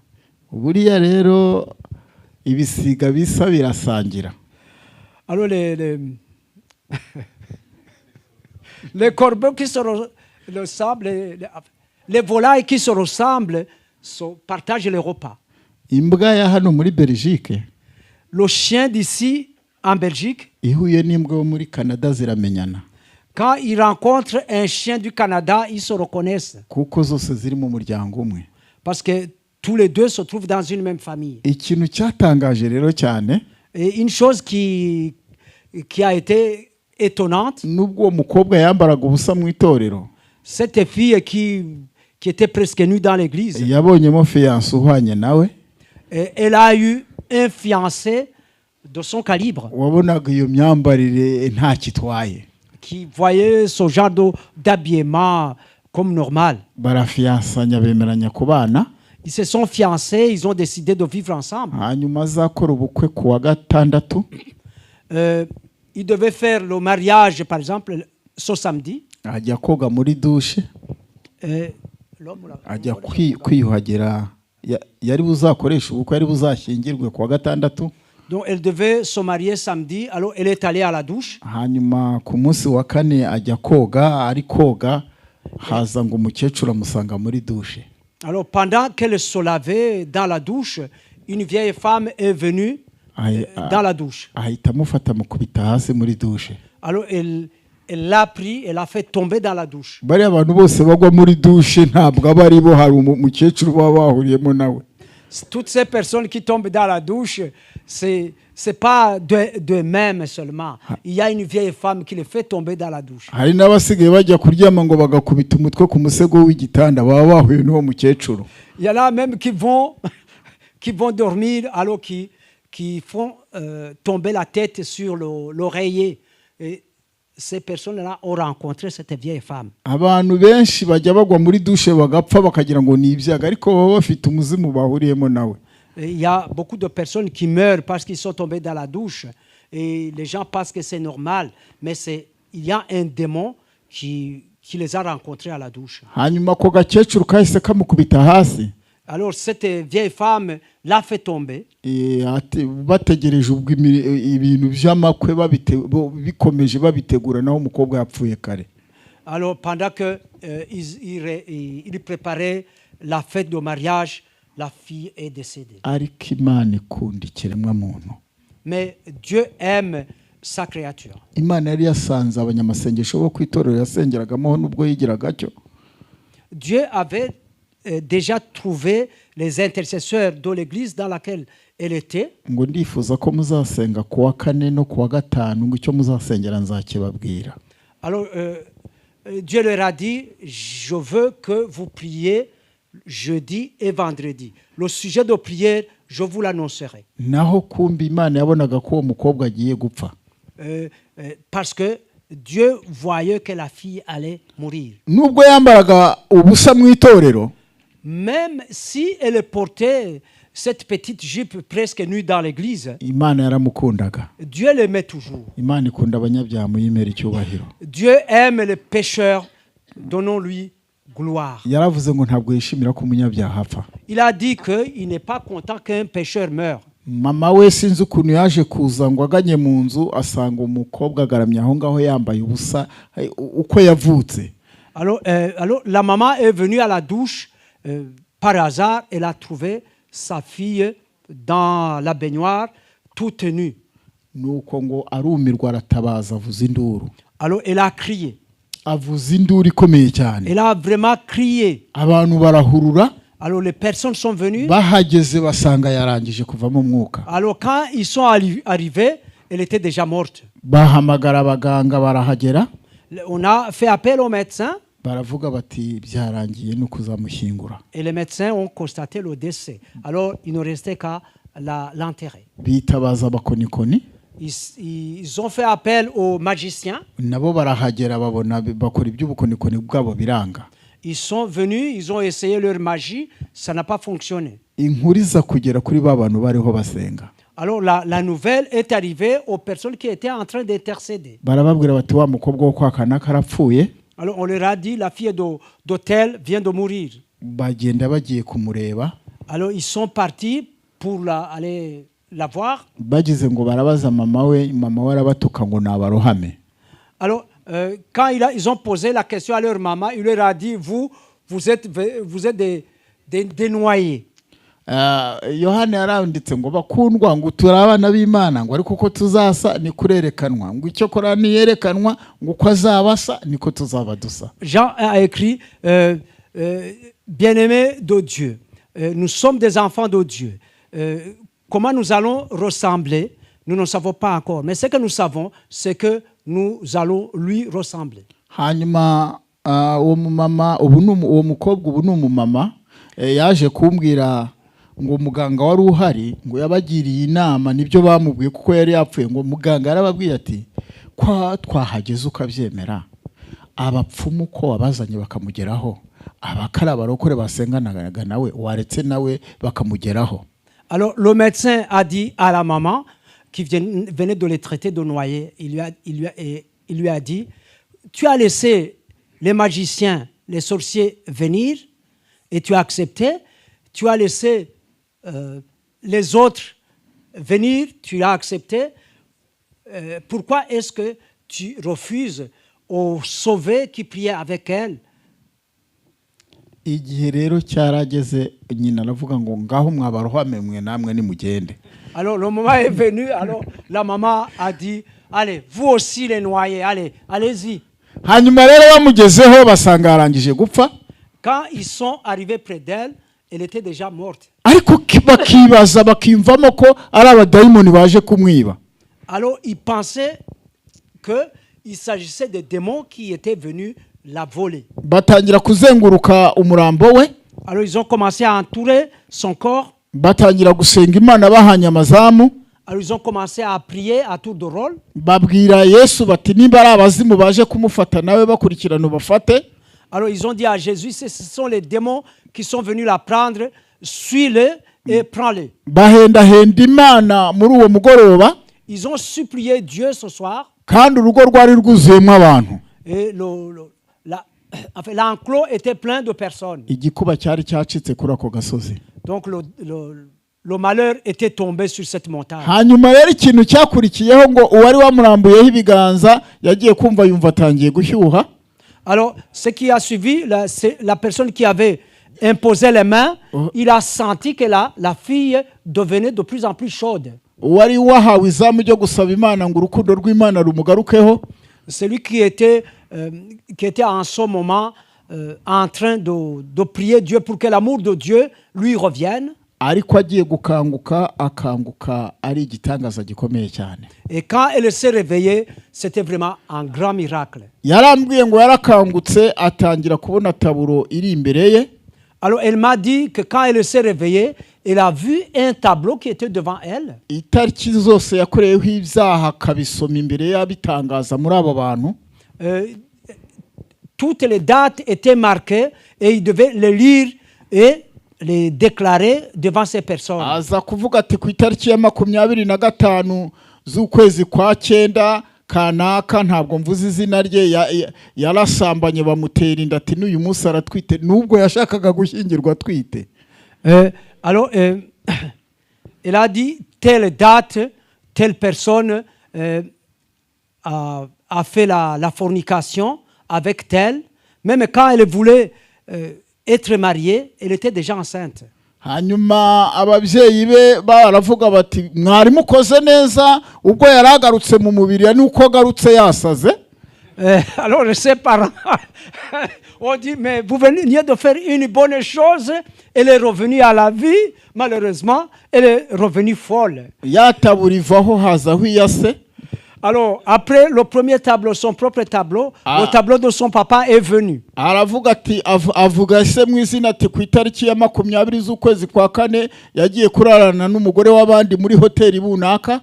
Alors il a dit le papa telle date il est parti dormir avec la femme d'hôtel à l'hôtel tel. ubwo isariruka n'abandi bose batangira kwirukanka bati ibintu byacitse. Alors son papa il a fui et d'autres aussi ils ont fui parce qu'ils avaient peur qu'il soit dénoncé. bagerageje guhunga, uhunze wese agahunga avuga ibintu yagiye akora itariki n'umunsi kuko yabonaga tabura imbere ye. Alors quand ils essayaient de fuir, ils disaient pour chacune des personnes qui partaient toutes les mauvaises choses qu'il a faites, parce qu'ils voyaient et les voyaient le tableau devant elle. abasaba guhindukirira Imana ati nimudahindukirira Imana izo taburo zizabakoraho.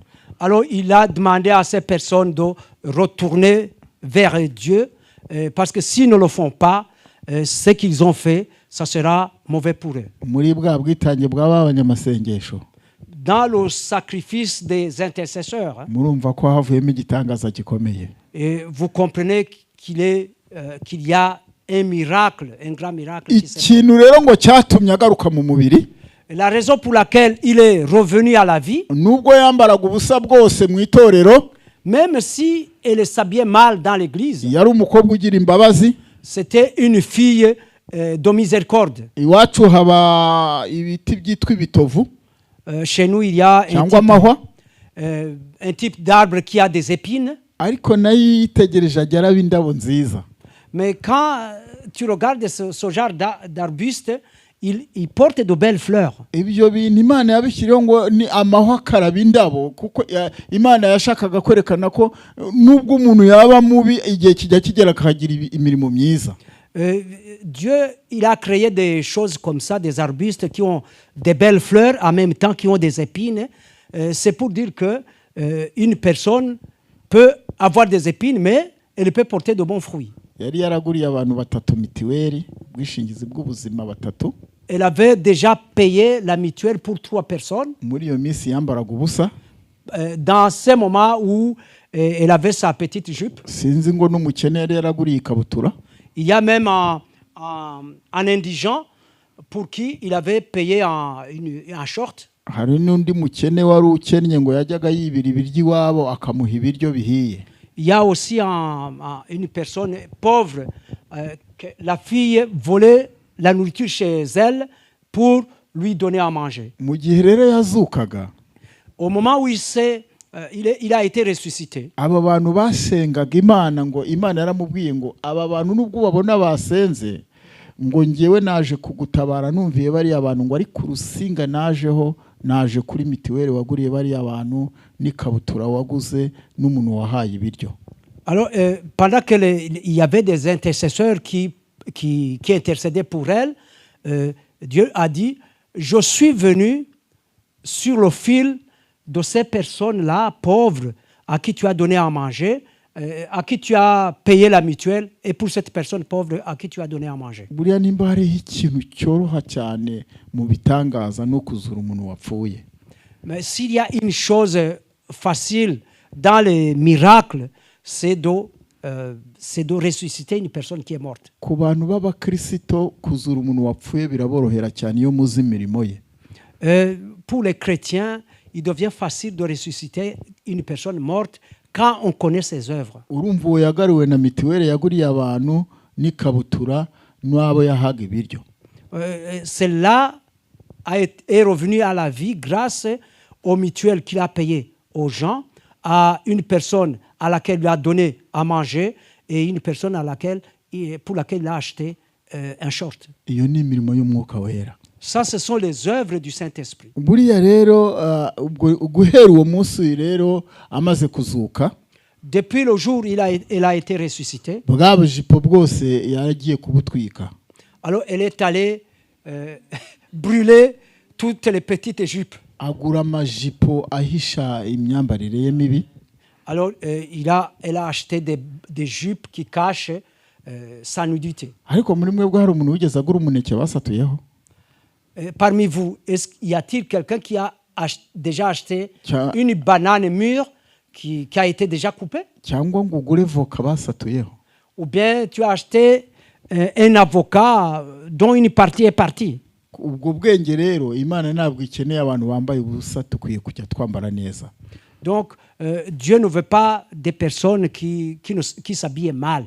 On doit s'habiller correctement. nuko arashyingirwa n'abantu be barakizwa. Alors, elle s'est mariée et sa famille a été sauvée. ubu ni umubwirizabutumwa bwiza. Maintenant, c'est une évangéliste. ndamukunda cyane, iyo nshaka guhembura itorero ry'iwanjye ndamutumira. Je l'aime beaucoup. Quand je veux restaurer mon église, je l'invite. yigeze kuza ku rusengero iwacu, hari umuntu bavugaga ko asambana. Une fois, elle est venue à notre église. Il y a une personne qu'on soupçonnait qu'elle était adultère. yari umugabo agahita arira yerekana ko ari umutagatifu. C'était un homme qui savait pleurer pour montrer qu'il était saint. nuko abantu bakavuga bati uyu mugabo baramurenganya. Et les gens disaient par compassion, vraiment, c'est injuste pour cet homme. umunsi umwe rero uwo mumama yaje ku rusengero aho nayoboraga. Alors un jour, cette maman est venue à l'église dont j'étais responsable. aravuga ati hano mu rusengero harimo umuntu usambana ariko agahakana ko asambana. Ici, dans cette église, il y a quelqu'un qui est adultère, mais qui refuse de l'accepter. ati ngiye kuguha abantu batatu bakubonye usambana. Je vais te donner 3 noms de personnes qui t'ont vu en train de commettre l'adultère. ati nubona nkubeshyeye ugende amahoro ngewe mbona amakuba. Et si tu trouves que je te calomnie, va en paix et moi que j'ai du malheur. ati umuntu wa mbere wakubonye usambana ati ni wowe ubwawe. Première personne qui t'a vu faire l'adultère, c'est toi-même. ati urahakana ko utabizi ko wasambanye? Est-ce que tu n'es pas d'accord que tu sais que tu as été faire l'adultère? ati undi muhamya wa kabiri ni uwo musambana. Ati deuxième témoin, c'est la personne avec laquelle tu fais l'adultère. ati uwa gatatu ni satani wagukoresheje. Troisième personne, c'est le diable qui t'a utilisé. ngiye kubona mbona umugabo ahagurutse araboroga. Alors, j'ai vu cet homme qui se levait en train de crier. afata mikoro araboroga. Il a pris le micro, il a crié. atangira avuga ati nge ntabwo nigeze nkizwa. ati buriya ahera mu myaka yahereye atubwira abagore yagiye acyura ari mu rusengero kandi ubwo ari umudiyakoni. aravuga ati nge ntabwo nigeze mpinduka. Alors, il nous a dit, il a donné la liste des femmes avec lesquelles il a couché et il a conclu en disant, moi, je n'ai jamais changé. Pourtant, c'était un diacre. ariko iyo atangiraga kurira mu rusengero yahuye atabonye imbaraga z'Imana, twaravuga ati uyu muntu ni umutagatifu baramurenganya. Mais quand il commençait à pleurer dans l'église, on compatissait, on disait, celui-là, il est saint, donc ce sont des mensonges. uwo mudamu rero yaraje amubwira gutyo, uwo mugabo ahita akiza ubugingo bwe, arakizwa arihana. Alors cette femme est venue, il lui a parlé de ces choses et il a sauvé sa vie, il s'est repenti. Dieu merci. abantu b'abakire iyo bagiye kurya imigati, les riches, quand ils commencent à manger le pain, hari amavuta basigaho il y a la margarine sur laquelle on met sur les pains. imigati igahita yoroha. Alors les pains deviennent mous. Hari abantu dufite mu itorero bajyamye mu itorero Nous avons des gens dans l'église qui couchent dans l'église. baryamye mu makorari, Ils sont dans les chorales, baryamye mu badiyakoni, ils sont dans les diacres, baryamye mu bapasitoro, ils sont parmi les pasteurs, baryamye mu babwirizabutumwa, ils sont parmi les évangélistes. hanyuma bakabaha inyigisho zimeze nka marigarine, On leur donne des enseignements qui ressemblent à la margarine. bakabasiga kabisa bakavuga bati mwebwe ntacyo bitwaye. Alors ils vont les mettre la margarine sur elles et on leur dit pour vous, il n'y a aucun problème. Mwebwe muhumuri icyangombwa ni mu mutima. Alors vous, tranquillisez-vous, ce qui est important, c'est le cœur. Iwacu hari ibitaro bikuru nigeze kujya gusengerayo umurwayi.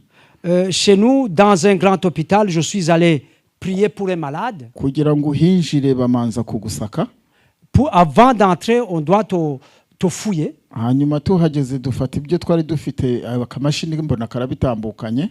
Alors arrivé là-bas, on a pris tout ce qu'on avait, on a mis quelque part, il y a une machine qui a pris tout. Hanyuma nyuzemo hagati numva akamashini karajwigiye. Alors en passant au milieu, il y a eu la machine a sonné. Barambwira ngo nimanike amaboko, Alors ils m'ont dit de lever les mains. amaboko ndayazamura, Alors j'ai levé les mains. bankozaho ikintu biranga birajwigira. Alors on a palpé sur mon corps, Voilà. ça a continué à sonner. Barambwira bati zamura ibintu ufite mu mufuka. Ils m'ont dit, alors retire tout ce que tu as dans la poche. Nta bintu byari birimo. Il n'y avait rien dans la poche. Ndababwira nta kintu ufite mu mufuka. Alors je leur ai dit, je n'ai rien dans la poche. Bankozaho akamashini kakabwejagura. Alors en palpant avec la machine, et ça criait. Barambwira bati ufite ikintu cy'icyuma. Alors ils m'ont dit, tu dois avoir quelque chose de métallique. Nza kwibuka ko nambaye ikabutura imbere. Alors je me suis rappelé que j'avais une culotte Yari iriho indumane. où il y avait une pièce métallique. Iyo ndumane niyo yatumaga akuma kabwejagura. Alors c'est à cause de ça que ça criait. Ndababwira nti hari ikabutura nambaye iriho indumane. Alors je leur ai dit, il y a un short avec des boutons métalliques. Ouais, comme une ceinture, vous voyez, comme une ceinture. Nuko barambwira bati ngaho tambuka. Alors ils m'ont dit, alors tu peux passer. Ariko ntambutse nibaza byinshi cyane. Mais après, quand je suis passé, je me suis posé beaucoup de questions. Ndavuga nti ubwo ntatambutse kubera indumane abantu bazatambuka bate ku urembo rwo mu ijuru. Alors comme il m'a été difficile de passer à cause de mon short, comment est-ce que les gens vont passer la porte du ciel? Abantu bafite ibintu byinshi bari gukururana nabyo byinshi. Les gens ont beaucoup de choses qu'ils sont en train de tirer. Ibintu byose bagakurura bakagira ngo bazinjirana nabyo mu ijuru. Et ils tirent beaucoup de choses et ils pensent qu'ils pourront rentrer avec ça au ciel. Nigeze kuganira n'umusirikare kera. Dans le temps, j'ai discuté avec un militaire. Ambwira ahantu ngo bajyaga kubabatiriza. Alors il m'a dit là où on allait les baptiser. Hanyuma ngo baryamaga ahantu hasi besitaye imbunda amasasu ngo akagenda umusaraba hasi no umutambiko n'umuhagariko. Alors il couchait par terre et les balles sifflaient en croix. Kandi ngo aho babaga baryamye hasi ngo isasu ryacaga hejuru nko kuri santimetero 30. Alors là où ils étaient couchés par terre, les balles sifflaient à plus ou moins 30 cm au-dessus de leur corps. Imbunda zatangira kuyarekura ngo uzamuye umutwe agahita bawubomora. Et quand, au moment où on commençait à tirer, si tu levais un tout petit peu la tête, et alors la tête partait avec les balles. Yarambwiye ati wangu amazi yabaga yamwanze. Donc, alors celui-là, ça veut dire que c'était son jour. Ngabarokotse muri icyo kibaya. Ceux qui sont rescapés de cette vallée, nibo bagendaga bagahabwa ijya myenda ya simoko. Ce sont à cela on leur donnait l'habit, les smokes, les taches-taches. Atabanyabwoba babaga batakayeyo. Ceux qui avaient peur restaient leur vie était Ya- restée là-bas. ati yakumva rihinze yazamura igipande cy'inyuma rikagihitana. En entendant le bruit des balles, s'il soulevait le derrière, alors la balle passait par là. ati uzamuye urutoki rwarahasigaraga. Si tu lèves le doigt restait là. ati byasabaga kumana n'ubutaka. Et ça demandait vraiment d'être collé au sol. ati ubaye uri ku rugamba ati ukaryama mu ntozi ntabwo unyeganyega. Mais quand tu es dans le combat, tu couches à travers ati kuko les fourmis, tu ne peux pas bouger. iyo uzamuye umutwe abanzi barawumena. Si tu lèves la tête, l'ennemi casse la tête. muri iyi minsi rero abantu bashaka kugenda mu itorero batarigeze babatizwa, batarigeze bakizwa. Ces derniers temps, les gens veulent être dans l'église alors qu'ils n'ont jamais été baptisés, qui n'ont jamais été sauvés. Pawulo yaravuze rero akoresha iryo jambo ry'igisirikare Paul a utilisé ce mot de militaire. ngo nawe umusirikari ngo yishyire mu by'ubu bugingo. On ne peut pas être militaire et être dans cette vie. kuko adashobora kunezeza ngo wamwandikiye igisirikare. Parce qu'il ne peut pas plaire à celui qui l'a enrôlé. dufite rero umwuka wera udushyira ku ikosi.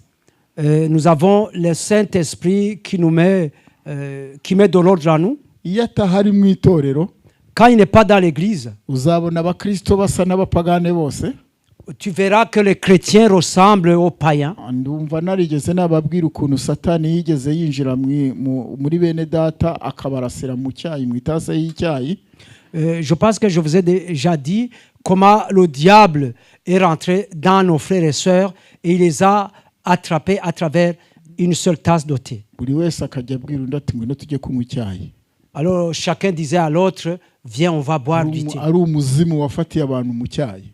Alors, pendant que c'est un démon qui a pris les chrétiens dans un thé. twagira ngo rero dusenga Imana, Je voudrais qu'on prie le Seigneur dusaba umwuka wera kugira ngo aze mu mitima yacu, et demandons que le Saint-Esprit vienne occuper nos cœurs. kuko umwuka wera niba atari mu itorero abantu bacu bazabahamba bitari ngombwa ko babahamba. Parce que si le Saint-Esprit n'est pas dans l'église, on va enterrer nos gens alors que ce n'est pas nécessaire de les enterrer. nigeze kumva inkuru imwe yarambabaje cyane na n'uyu munsi, ariko iyo nyitekereje numva mbabaye. J'ai entendu une nouvelle qui m'a attristé, mais maintenant quand je me rappelle, je me sens dans la tristesse. umukobwa yakoze ubukwe ku wa gatandatu. Une fille qui s'est mariée un samedi. ngo aza kubyuka nijoro agiye kwihagarika. Elle s'est levée la nuit pour aller à la toilette. umufiyanse we aramutegereza aramubura. Son fiancé l'a attendu et n'est plus revenu. barara bashaka ijoro ryose baramubura. On a cherché toute la nuit, on ne l'a plus retrouvé. icyatangaje ngo nuko barebye basanze n'inzugi zose zikinze. Ce qui est encore étonnant, c'est qu'on a trouvé toutes les portes étaient fermées. byari umunezero bihinduka amarira. Donc là où il y avait la joie, on a eu les pleurs. ku cyumweru bigo bamushaka baramubura. Dimanche, on l'a cherché toute la journée, on ne l'a plus retrouvé. ku wa mbere baramushaka ntibamubona. Lundi, on l'a cherché, on ne l'a pas trouvé. ku wa kabiri bamusanga ku Kivu ariho umurambo uri. Le mardi, on l'a retrouvé le long du lac Kivu, c'est là où se trouvait son corps. abadayimoni bari baje baramwiba baramutwara. Les démons l'avaient volé. ako gace iyo kaza kubamo abanyamasengesho, Si dans son coin, s'il y avait des intercesseurs, niyo ntumbi nawe bari kumugarura. mais ils auraient pu remettre à la vie ce corps. ni iki torero rimaze inaha mu isi. Voilà le rôle de l'Église dans ce monde. nimubona hari ibibazo byavutse hano mu itorero, Si vous avez des problèmes dans l'Église, umwami Yesu ari kumwe namwe kugira ngo abafashe ibyo bibazo abikuremo. le Seigneur Jésus est avec vous pour vous aider à résoudre ces problèmes. gusa dusabwa kwirinda. Seulement, il nous est demandé de nous garder. nkunda gusenga amasengesho nkabwira Imana ngo nimeze igiti cyo kuyubaha muri nge. J'aime prier et de demander à Dieu qu'il fasse grandir l'arbre de le respecter en moi. twese turi hano dukeneye umwuka wera. Nous tous qui sommes ici, nous avons besoin du Saint-Esprit. ushobora kuba warawubatijwemo yaruzurutse utacyuzuye umwuka wera. C'est possible que tu aies déjà été baptisé dans le Saint-Esprit, mais que le Saint-Esprit, le niveau a baissé. Iyo naheruka gusenga njya cyane ngewe.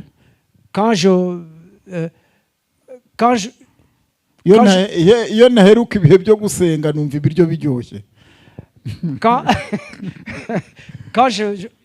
je ne prie plus assez, je sens que la nourriture devient de plus en plus bonne. Ikintu cyose ubonye wumva warumaho kumva ko kimeze. Donc tout ce que tu vois, tu sens que tu as le besoin de goûter pour sentir comment c'est. Ariko iyo umuntu ari mu mwuka wera, mais quand on est dans le Saint-Esprit, uraryama wakwibuka ko utasomye ijambo ry'Imana ukumva nta mahoro ufite. Tu te couches et tu te rappelles que tu n'as pas lu la parole de Dieu tu sens que tu n'es pas dans la paix. Uraryama wakwibuka ko hari iteraniro baranze utarigiyemo umwuka wera akakubaza ati kuki utagiye guterana. Alors tu te lèves et tu te rappelles qu'il y a une réunion qui a été annoncée à l'église et le Saint-Esprit te demande pourquoi est-ce que tu n'es pas parti avec iyo umuntu yuzuye umwuka wera ntagavunika. Quand on est rempli du Saint-Esprit, on ne se fatigue pas. Hari umukobwa iwacu twasenganaga, une fille qui priait avec nous.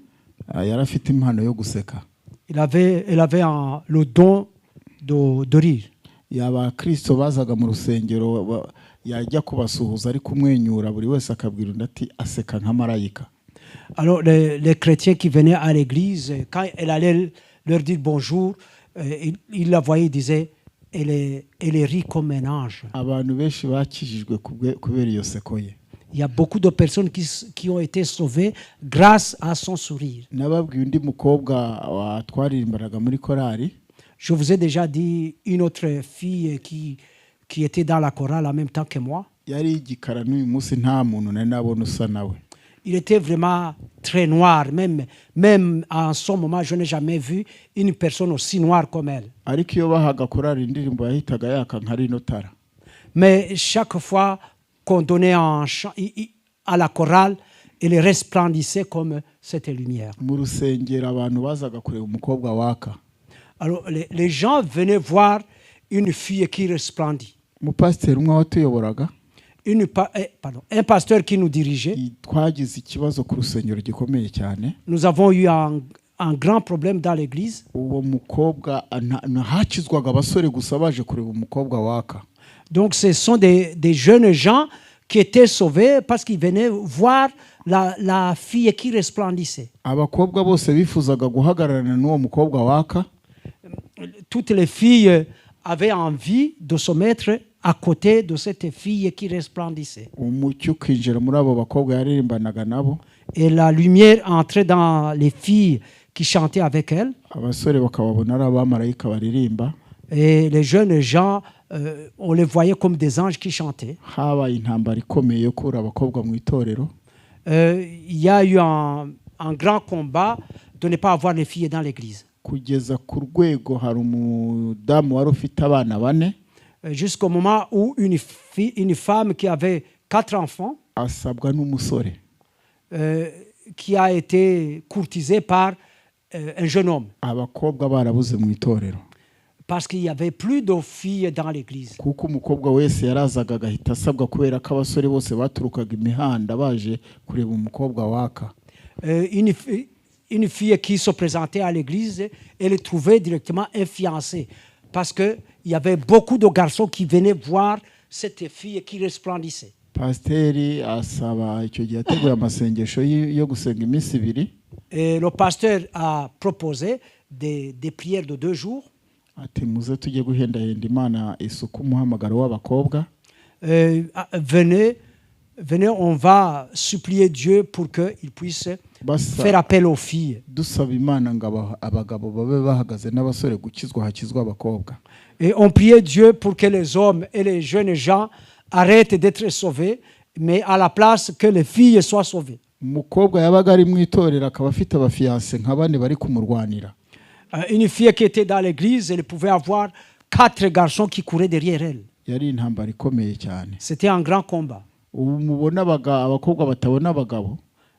Si vous voyez des filles qui ne trouvent pas de fiancé, bibereye mu rumogi, ils sont dans les drogues. bari mu biyobyabwenge. Ils sont dans la drogue. Umwuka wera amanutse rero mu itorero, Si le Saint-Esprit descend dans l'église, aragenda akabakurura akabazana. il va les chercher et les amène. Niho umuririmbyi yaririmbye ngo azabazana, Yesu azabazana, n'abari kure Yesu azabazana. C'est ainsi que le chanteur a chanté. Il va les amener, même ceux qui sont loin, Jésus va les amener. Muhaguruke dusenga Imana. Levez-vous, on va prier le Seigneur. Hose habera heza, inshuti zibana, zirakundana neza, zibanye na Yesu, zirakundana neza, zibanye na Yesu. Mana yacu, Notre Dieu, washyize umwuka wera mu itorero. tu as mis le Saint-Esprit dans l'église. Twabonye imbaraga z'umwuka wera mu itorero. Nous avons vu la puissance du Saint-Esprit dans l'église. Twabonye zitanga ubuzima. Nous les avons vus donner la vie. Muri iyi minsi hariho indwara z'abadayimoni. En ce moment, il y a des maladies des démons. Izo ntizashobora kutuvamo umwuka wera adahari. Ces maladies ne peuvent pas nous quitter si le Saint-Esprit n'est pas là. Wabwiye abigishwa bawe mwami wacu Yesu, Tu as dit à tes disciples, Seigneur Jésus, urababwira ngo ntibakakwiriye kuva i Yerusalemu batarahabwa imbaraga. et tu leur as dit de ne pas quitter Jérusalem sans avoir eu la force. Dukeneye imbaraga z'umwuka wera. Nous avons besoin de la puissance du Umuntu Saint-Esprit. uri muri iri teraniro wese akeneye imbaraga z'umwuka wera. Chaque personne présente ici a besoin de la puissance du Saint-Esprit. Zibura amasoko yo mu ijuru. Seigneur, donne que les sources du ciel soient ici. Imigende yamaze gukama zibura amasoko. Il y a les rivières qui se sont taries. Dukeneye kuba imigende igeza amazi mu mitima isaraye. Nous avons besoin d'être des rivières qui amènent l'eau dans les cœurs asséchés. Suka umwuka wera mu bugingo bwacu.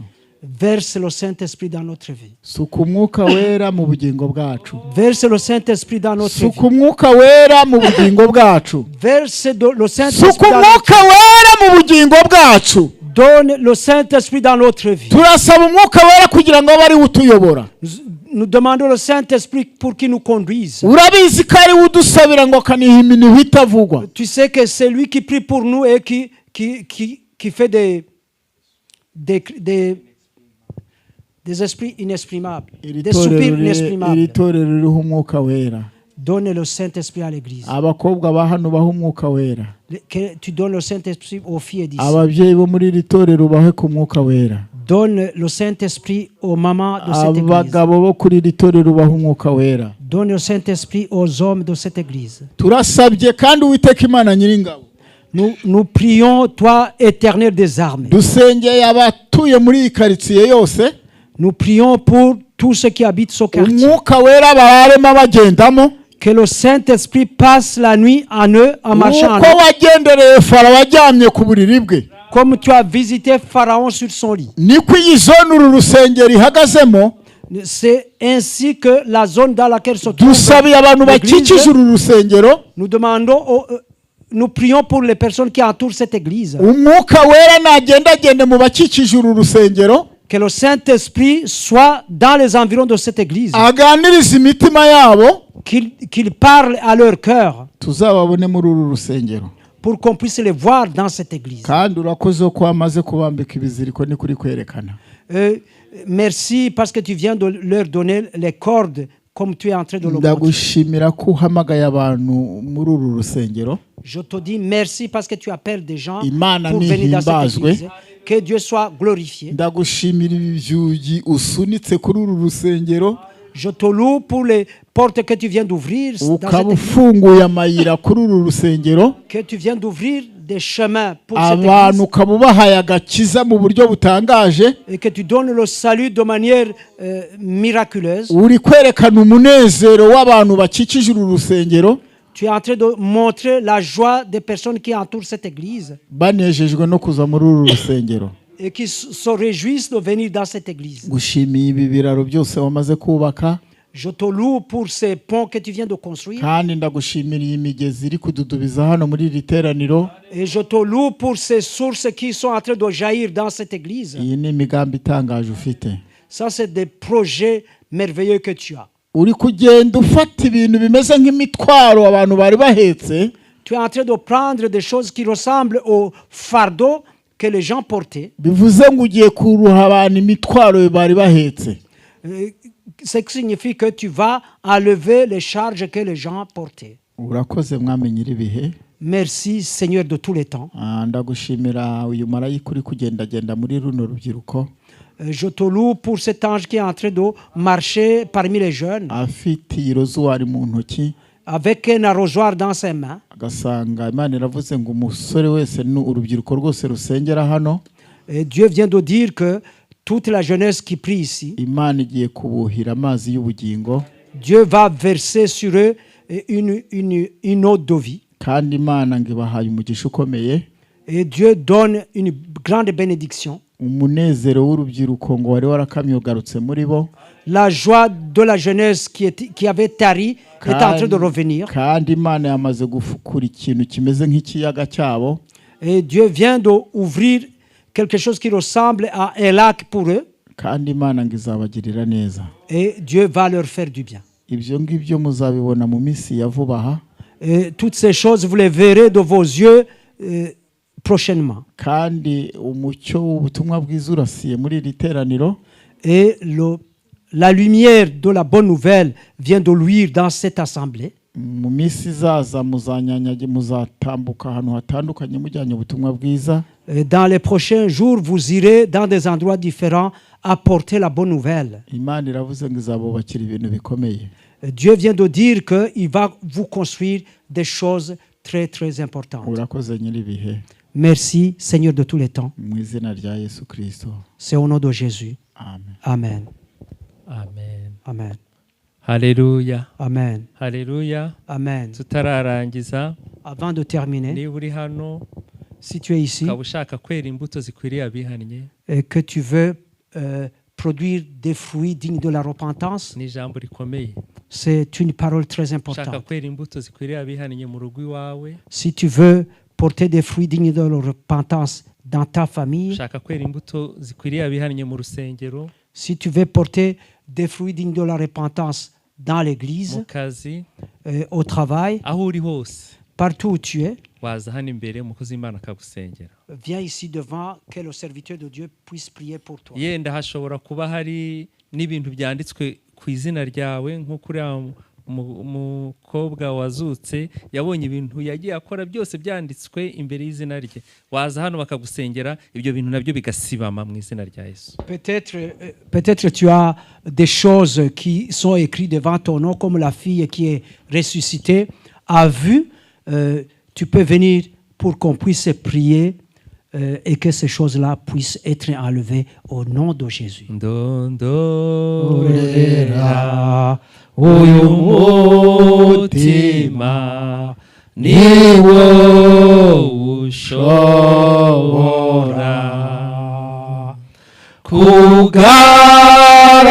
kugaragaza imirimo mu bwihisho bwawe, kugaragaza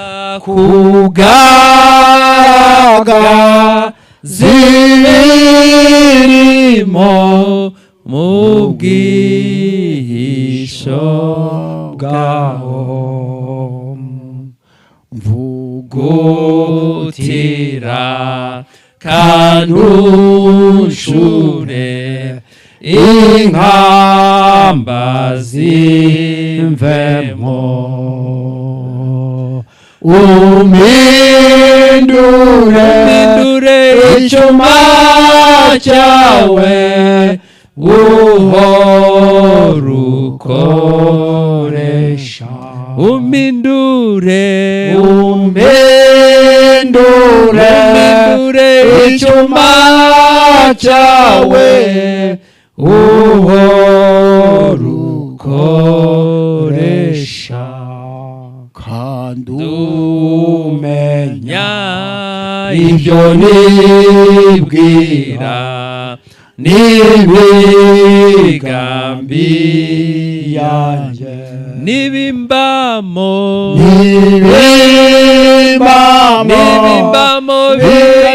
binyanduza bikangira imbohe n'ibimbamo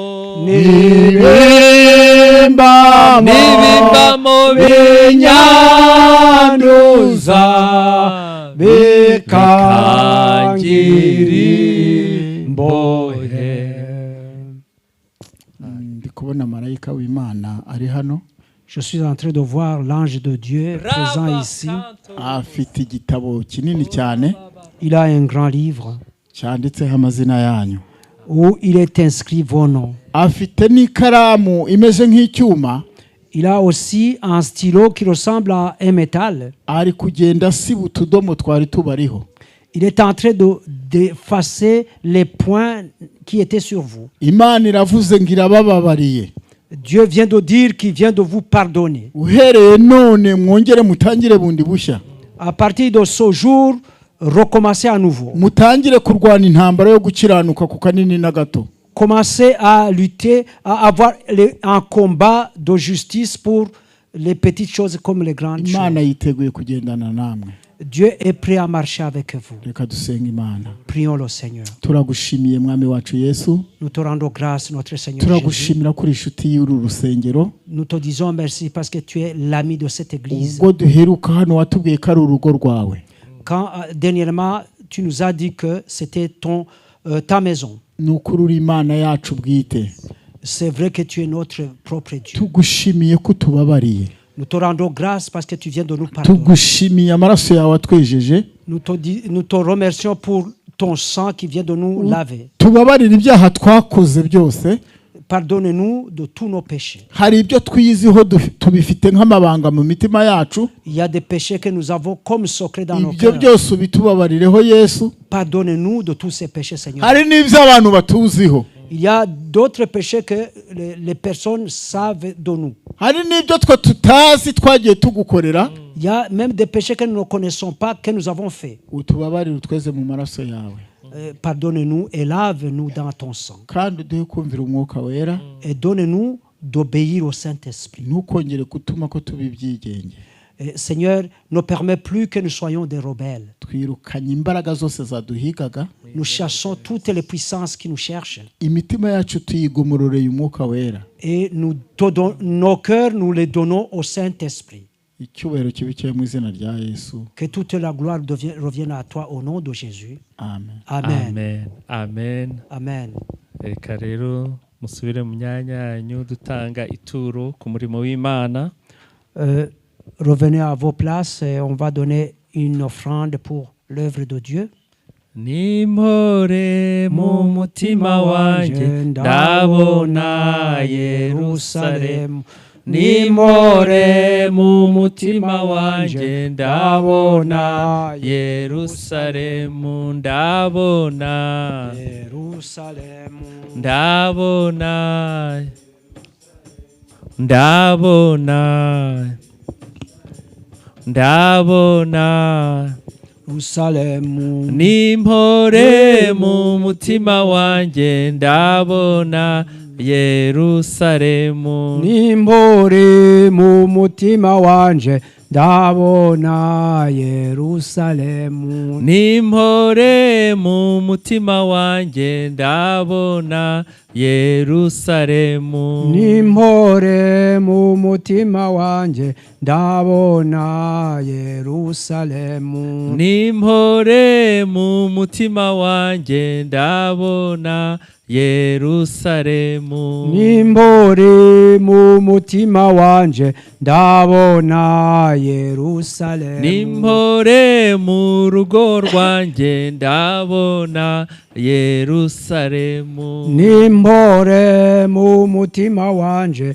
ndabona Yerusalemu nimpore mu nzu y'Imana ndabona Yerusalemu nimpore mu mutima wanje ndabona Yerusalemu ndabona Yerusalemu ndabona Yerusalemu ndabona Yerusalemu ndabona Yerusalemu ndabona Yerusalemu urabona Yerusalemu turabona Yerusalemu turabona Yerusalemu. reka duhaguruke turangize iteraniro Levons-nous pour terminer la réunion.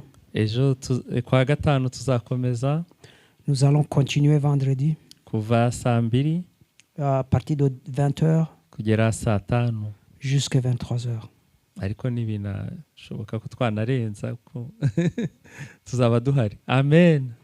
Haleluya. On sera là, peut-être qu'on va dépasser. kandi twibukiranye tujye twibutsa na bene data kugira ngo baze. Et rappeler également nos frères et sœurs pour qu'ils viennent. Kuko nababwiye ushize Comme je vous ai dit la dernière mu fois, Rwanda au Rwanda, kubona kavamahanga voir Kavamahanga, ntabwo byoroshye, c'est pas facile. ariko abantu hano babifata nk'ibisanzwe. Mais les gens ici le prennent comme des choses ordinaires. Imana idufashe. Que Dieu nous aide. Kadusenge Imana. Prions le Seigneur. Mana ishobora byose, Seigneur Tout-Puissant, turagushimiye ko wabanye natwe. nous te disons merci parce que tu as été avec nous. Turagushimiye ijambo ryawe. Merci pour ta parole. Tugushimiye amasezerano yawe. Merci pour tes promesses. Ari ku itorero ryawe, Que ce soit pour ton église, ku baturanyi, pour les voisins, ku rubyiruko rwacu, pour nos jeunes, turabigushimiye Mana. nous te disons merci. Ni ukuri utwitaho.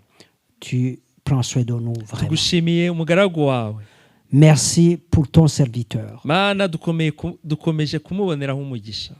Seigneur, nous continuons à être bénis par rapport à lui. Natwe atubonereho umugisha. Et qu'il soit béni à cause de nous Komeza aussi. umwambika imbaraga z'umubiri n'iz'umwuka. Continue à le vêtir de la puissance du physique et la puissance Kugira ngo spirituelle. buno bubirigi Pour que cette Belgique bumenye ko hariho Imana.